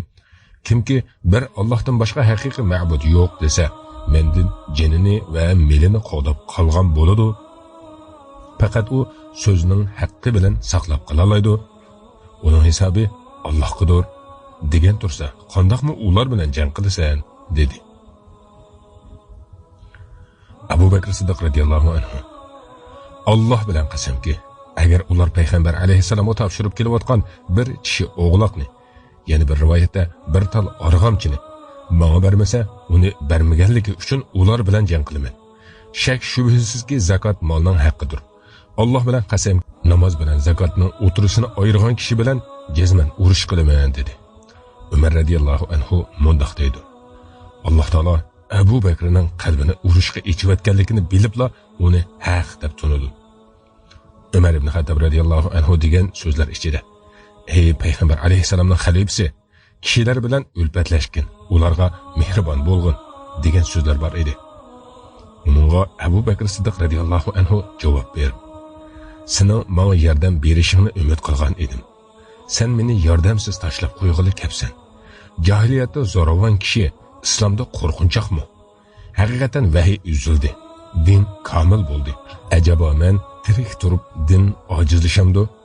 Payg'ambar alayhissalom u so'zning haqqi bilan saqlab qola oladi degan emasmi? Namozni ado qilish, zakotni berish bu so'zning haqqi jumlasindandir. Kishilarning hammasi meni yordamsiz tashlab qo'ysimi, ularga qarshi jinim bilan jihad qilaman, dedi. Mana bu Alloh tabaraka va taala tarafidan kuchlantirilgan muborak maydon edi. Alloh azza va jalla bu dinga muborak kishini tayinlab berdi. Bu bo'lsa-mu Siddiq radiyallohu anhu edi. Bu katta fitnada u nihoyatda mustahkam turdi. Bu orqali uning iymon, jizmiyat va bu dinni cho'nqur tushunganlikdan katta bo'lganligi namoyon bo'ldi. Shuning uchun Alloh uni o'z dargohidan bo'lgan yordam bilan kuchlantirdi. Arab yerim orolining qaysi tarafida bo'lmasin, shu yerdagi ba'zi kishilarda murtadlik ko'rildi. Siddiq radiyallohu anhu shu joylardagi mu'minlarga yordamchi bo'ladigan qo'shin va amirlarni avatdi. Shu joylarning qaysi birida mushriklar bilan mu'minlar uchrashsa, Siddiq radiyallohu anhuning qo'shini shu yerdagi murtadlar ustidan g'alaba qiladi. Butkul madiha va pazli kiram Allohga xosdir. Mu'minlar murtadlardan nihoyat ko'p kishilarni o'ldirdi va ko'p g'animatlarni oldi. Shu orqali u yerdagi kishilarga qarshi kuch to'pladi. Ular olgan g'animatlarning 5dan birini Siddiq radiyallohu anhuga avatdi. Siddiq radiyallohu anhu uni kishilarga sarf qiladi. Shuning bilan kishilarga kuch paydo bo'lib, ana shu mollar bilan ajamlardan va rumluqlardan musulmonlar bilan urush qilmoqchi bo'lganlarga qarshi tayyorlik qiladi. Ummatning Siddiqi islom asoslarini tayyorlash va kishilarning haddidan oshganlarga qarshi jang qilish uchun islom qo'shinlarini har tarafga avatganga qadar uning ko'zi uyquga bormadi. Hatto u dindan qochgan kishining ketib qolganidan keyin uni islomga qaytarib keldi. Haqni asliga qaytardi. Arab yerim orali islom uchun tayyorlandi. Eng yiroqmi, eng yaqindek bo'lib qoldi. Zaminning va osmonlarning parvardigori bo'lgan Allohning fazli bilan g'alaba va fatihlar orqa qaytib keldi. Islom qo'shinlari Paris va Rumluqlarni bosh egdirdi va o'zlarining kuch-quvvatini va jang qilish iqtidorini oshkor qildi. Siddiq radiyallohu anhu Qur'oni Karimni to'plagan tunji kishidir. Abu Bakr Siddiq radiyallohu anhu nurg'un sahobalarni Xolid ibn Valid radiyallohu anhu qo'mondonligi ostida Musaylima kazzobga Alloh uningga tegishli jazosini bersin, qarshi jang qilish uchun tayyorladi. Ular Musaylimaga qarshi Alloh uni xor qilib o'ldirganga qadar qattiq jang qildi. Bu jarayonda Yamama vaqasida sahobalar ichidagi Qur'on yodlovchi, ya'ni qorilardan 700 kishi shahid qilindi. Aytilishicha, shahid qilinganlar uningdan ko'p ekan. Abu Bakr Siddiq radiyallohu anhu boshqa qorilarmi shahid qilinishdan burun Qur'onni to'plash to'g'risida o'ylanishga boshladi. Biz bu hikoyani payg'ambar alayhissalomning vahiy yozg'uvchisi Zayd ibn Sobit radiyallohu anhu dan anglaylik. Zayd mundoq deydi: Yamama urushidan keyin Abu Bakr Siddiq radiyallohu anhu menga odam avatibdi. Men uning yeniga borsam, uning yanida Umar ibn Xattob radiyallohu anhu bor ekan. Abu Bakr Siddiq radiyallohu anhu Umar yenimga kelib, Yamama kuni Qur'on o'qiydiganlar, ya'ni qorilarning shahid qilinishi nihoyat og'ir bo'ldi. Agar jang maydonlarida qorilarni o'ldirish og'ir bo'lib ketsa, Qur'onning ko'pinchisining ketib qolishidan qo'rqaman. Men sening Qur'onni to'plashga buyurishingni to'g'ri ko'raman dedi. Men Umarga payg'ambar alayhissalom qilmagan ishni biz qandoqmi qilamiz dedim. Umar Alloh bilan qasamki, bu bir yaxshi ish dedi. Umar radiyallohu anhu menga murojaat qilaverdi. Hatto Alloh mening qalbimni bu ishga ichibatdi. Bu haqda Umar radiyallohu anhu to'g'ri ko'rganni menmi to'g'ri ko'ryapman dedi. Bir rivoyatda Zayd mundoq deydi: Abu Bakr menga mundoq dedi: Bu yeni Umar meni bir ishga chaqirdi. Sen bo'lsang vahiy yozg'uchi.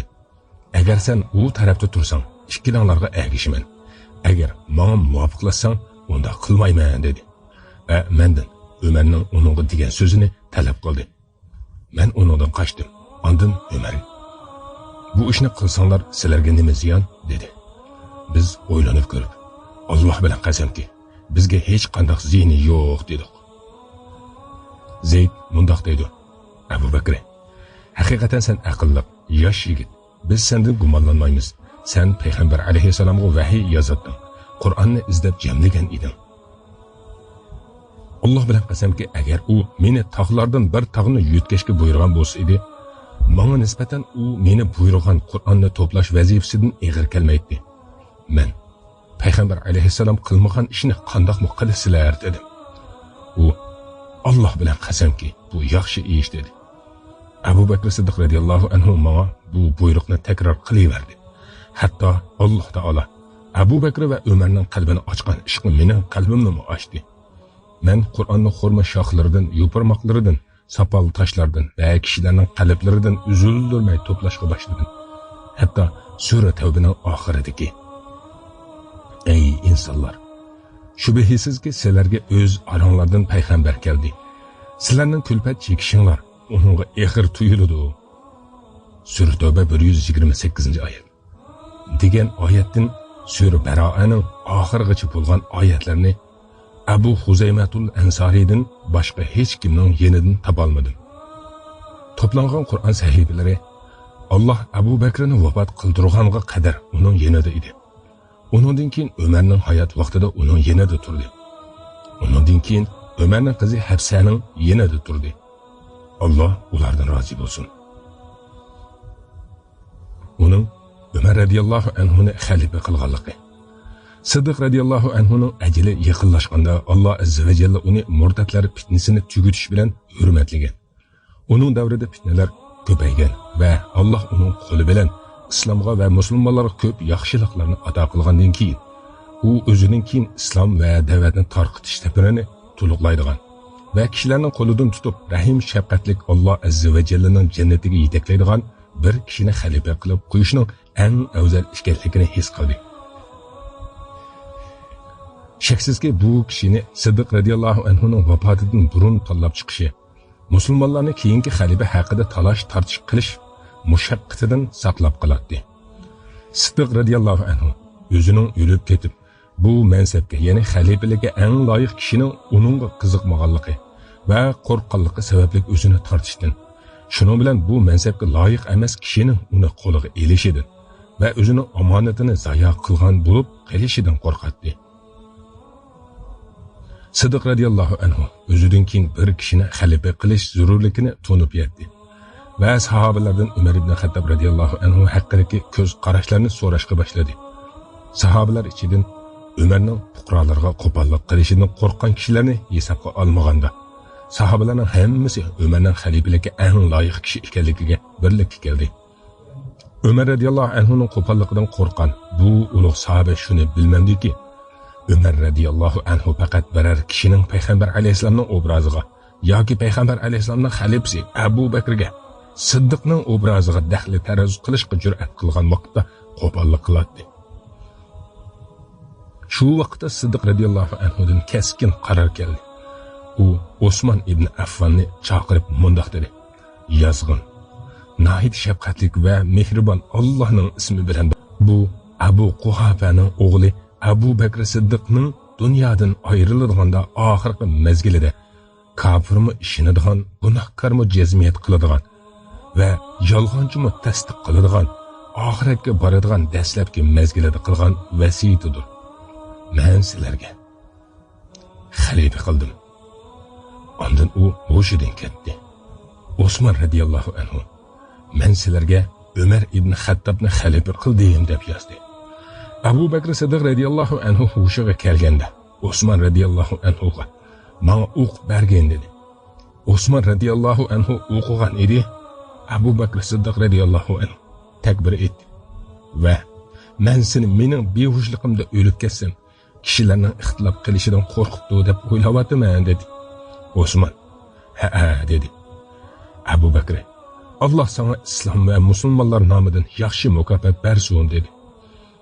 Uni Abu Bakr radiyallohu anhu ma'qulladi va Osmanning kishilarga xatni elib chiqib o'qib berishga buyurdi. Kishilar bu xatga kishiga bay'at qildi. Haqiqatan kishilar uning Umar radiyallohu anhu ekanligini biladi. Uning Umar radiyallohu anhuga qilgan qimmatli vasiyati Abdurrahman ibn Abdullah ibn Sabitning rivoyat qilinadiki, u mundoq deydi: Abu Bakr Siddiq radiyallohu anhu sakratga tushgan vaqtda Umar radiyallohu anhuni chaqirib uningga mundoq dedi: "Ey Umar, Allohdan qo'rqin. Shuni bilginki, Alloh uchun kunduzda qilinadigan amal bor. Alloh uni kechasi qilsang qabul qilmaydi. Kechasi qilinadigan amal borki, uni kunduzda qabul qilmaydi. Sen farz amalni ado qilmoqcha, nafli amalni qabul qilmaydi.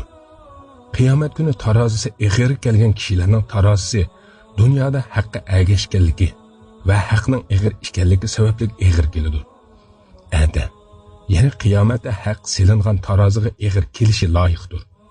Qiyomat kuni tarozisi yengil kelgan kishining tarozisi ularning dunyoda botilga ergashganligi va botilning ularga yengil kelganligi uchundir.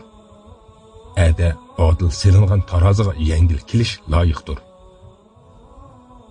Alloh taolo jannat ahlini tilga elib, ularni eng yaxshi amallar bilan tilga oldi va yomon amallarni kechirib yetadiganlikni tilga oldi. Ularni asliga vaqtingda men ularga qo'shilmaslikdan qo'rqaman deb qilsan. Alloh taolo davzax ahlini tilga elib, ularni eng yomon amallar bilan tilga oldi va yaxshi amalini rad qildi. Ularni asliga vaqtingda men ular bilan birga bo'lib qolmaslikni umid qilaman deb qilsan. Banda Allohning rahmatini umid qilmoqchi, azobidan qo'rquvchi bo'lishi, Allohdan quruq orzularni qilmasligi, Allohning rahmatidan noumid bo'lmasligi kerak. Agar nasihatimni esingda saqlasang, sana o'limdanmi suyimli g'oyib narsa bo'lmaydi. U sana hamon keladi. Agar vasiyatimni zoya qilsang, sana o'limdanmi yomon ko'riladigan g'oyib narsa bo'lmaydi. Sen uningdan qochib qutula olmaysan. Eng farosatli kishi 3dir. Ibn Mas'ud mundoq deydi: insonlar ichida eng farosatli kishi 3dir. Birinchisi Abu Bakr Siddiq radiyallohu anhu. U Umar ibn Xattob radiyallohu anhu to'g'risida farosat ishlatib, uni xalifa qilgan. Ikkinchisi Musa alayhissalomning ayoli. U: "Ey ota, uni sen ishlatgin. U sen ishlatganlarning eng yaxshisidir, kuchli, ishonchlidir." Sura Qasas 26-oyat degan edi. Otasi: "Uning kuchlikligini nereden bilding?" dedi. Qizi: "U quduqning yeniga keldi. Quduq ustida xeyli kishilarni ko'tarolmaydigan cho'ng bir tosh bor edi. U o'sha toshni ko'taribdi" dedi.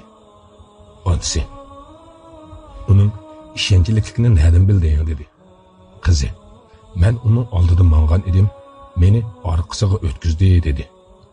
Üçüncü, Aziz, yani Mısır'ның vaziri, u Yusuf alayhissalom haqida farosat ishlatib ayoliga uni yaxshi kutgin, bizga asqatar yoki bola qilib olarmiz degan edi. Sura Yusuf 21-oyat. Safar vaqti keldi.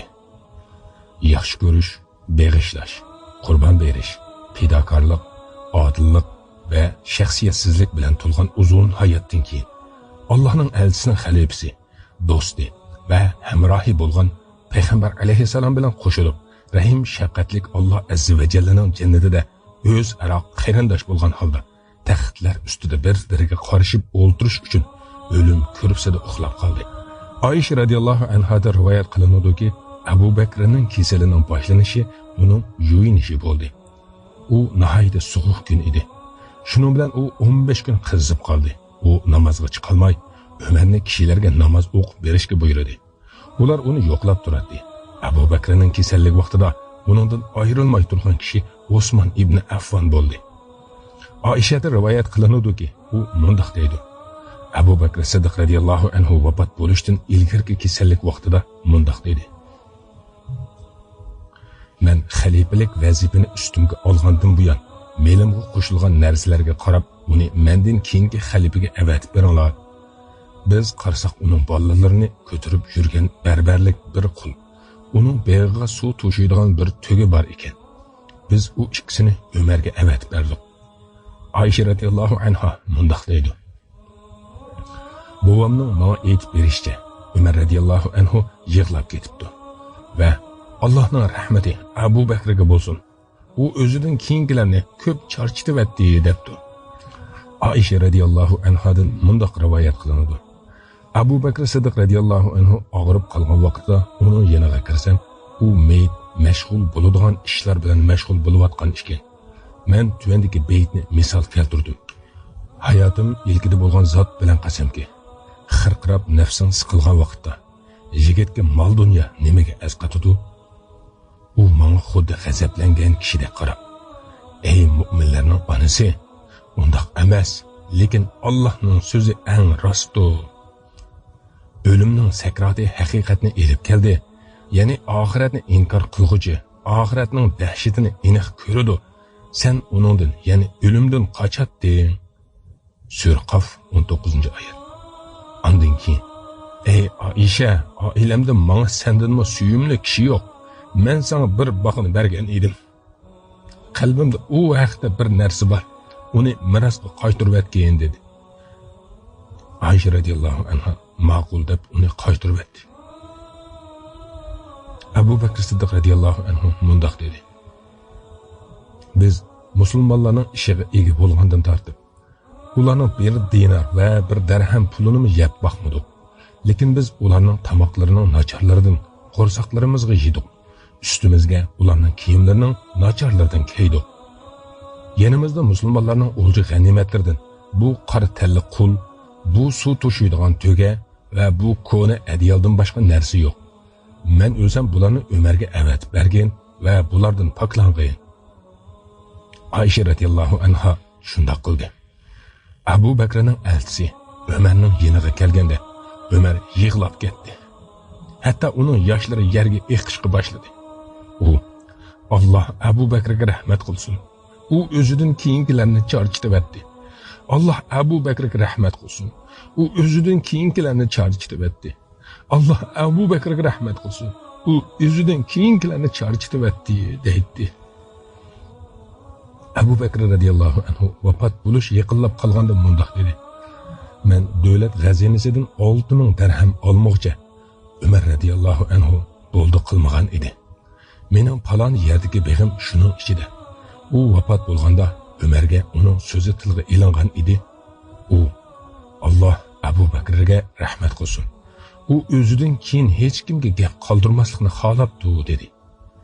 Abu Bakrning kesili Hijriyaning 13-yili Jumadiyal oxir oyining 22-kuni dushanbaga seshanba tong otadigan kecha bo'lguncha 15 kun davomlashdi. Oysha mundaq deydi: Abu Bakr Siddiq radhiyallohu anhu uningga: Payg'ambar alayhissalom qaysi kuni vafot bo'lgan dedi. Oysha: Dushanba kuni dedi. Abu Bakr: Alloh xohlagan bo'lsa, men bu kecha vafot bo'lishni umid qilaman dedi. Abu Bakr Siddiq radhiyallohu anhu yana payg'ambar alayhisalomni nimada kepallangan edinglar dedi. Aisha Yamanning Sahul shahridan keltirilgan 3 tal oq kiyimda kepallik ichida ko'nglakmi sallimi yo'q edi dedi. Abu Bakr bu kiyimimga qara. Uningda zapaning yoki qizil to'pining dag'i bor. Bu kiyimimni yuvg'in va uningga 2 kiyimni qo'shqin dedi. Aisha ey ota bu kiyim ko'na degan edi. Abu Bakr tiriklar yangisiga eng loyiq. Bu kiyim bir mezgil, ya'ni qabridagi vaqt uchun dedi. Aishadan rivoyat qilinadiki, u mundoq deydi. Abu Bakr Siddiq radhiyallohu anhu sakratga tushganda, bu qaysi kun dedi. Ular dushanba kuni dedi. U agar bu kecha vafot bo'lsam, meni atiga qo'ymay dafn qilinglar. Chunki menga kunduz va kechalarning eng suyumligi payg'ambar alayhisalomga eng yaqin bo'lganidir dedi. Abu Bakr Siddiq radhiyallohu anhu 63 yoshida vafot bo'ldi. Hamma rivoyatlarda buningga birlik kelgan. U payg'ambar alayhisalomning yoshini to'liq yashagan edi. Abu Bakr radhiyallohu anhu pil yilidan 3 yil keyin tug'ilgan edi.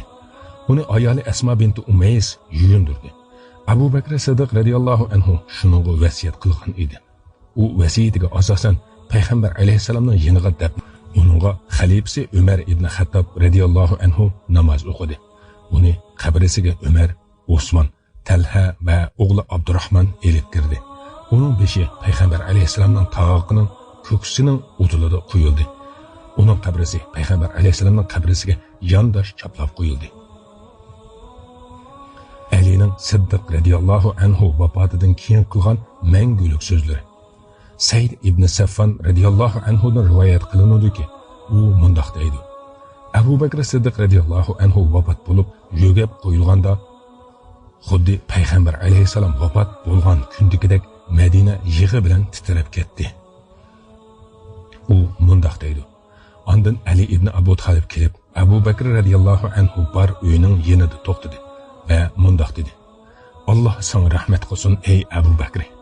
Sen payg'ambar alayhisalomning do'sti, ulfatdishi, oramgohi, ishonchli kishisi, uning sir va maslahat o'rni eding.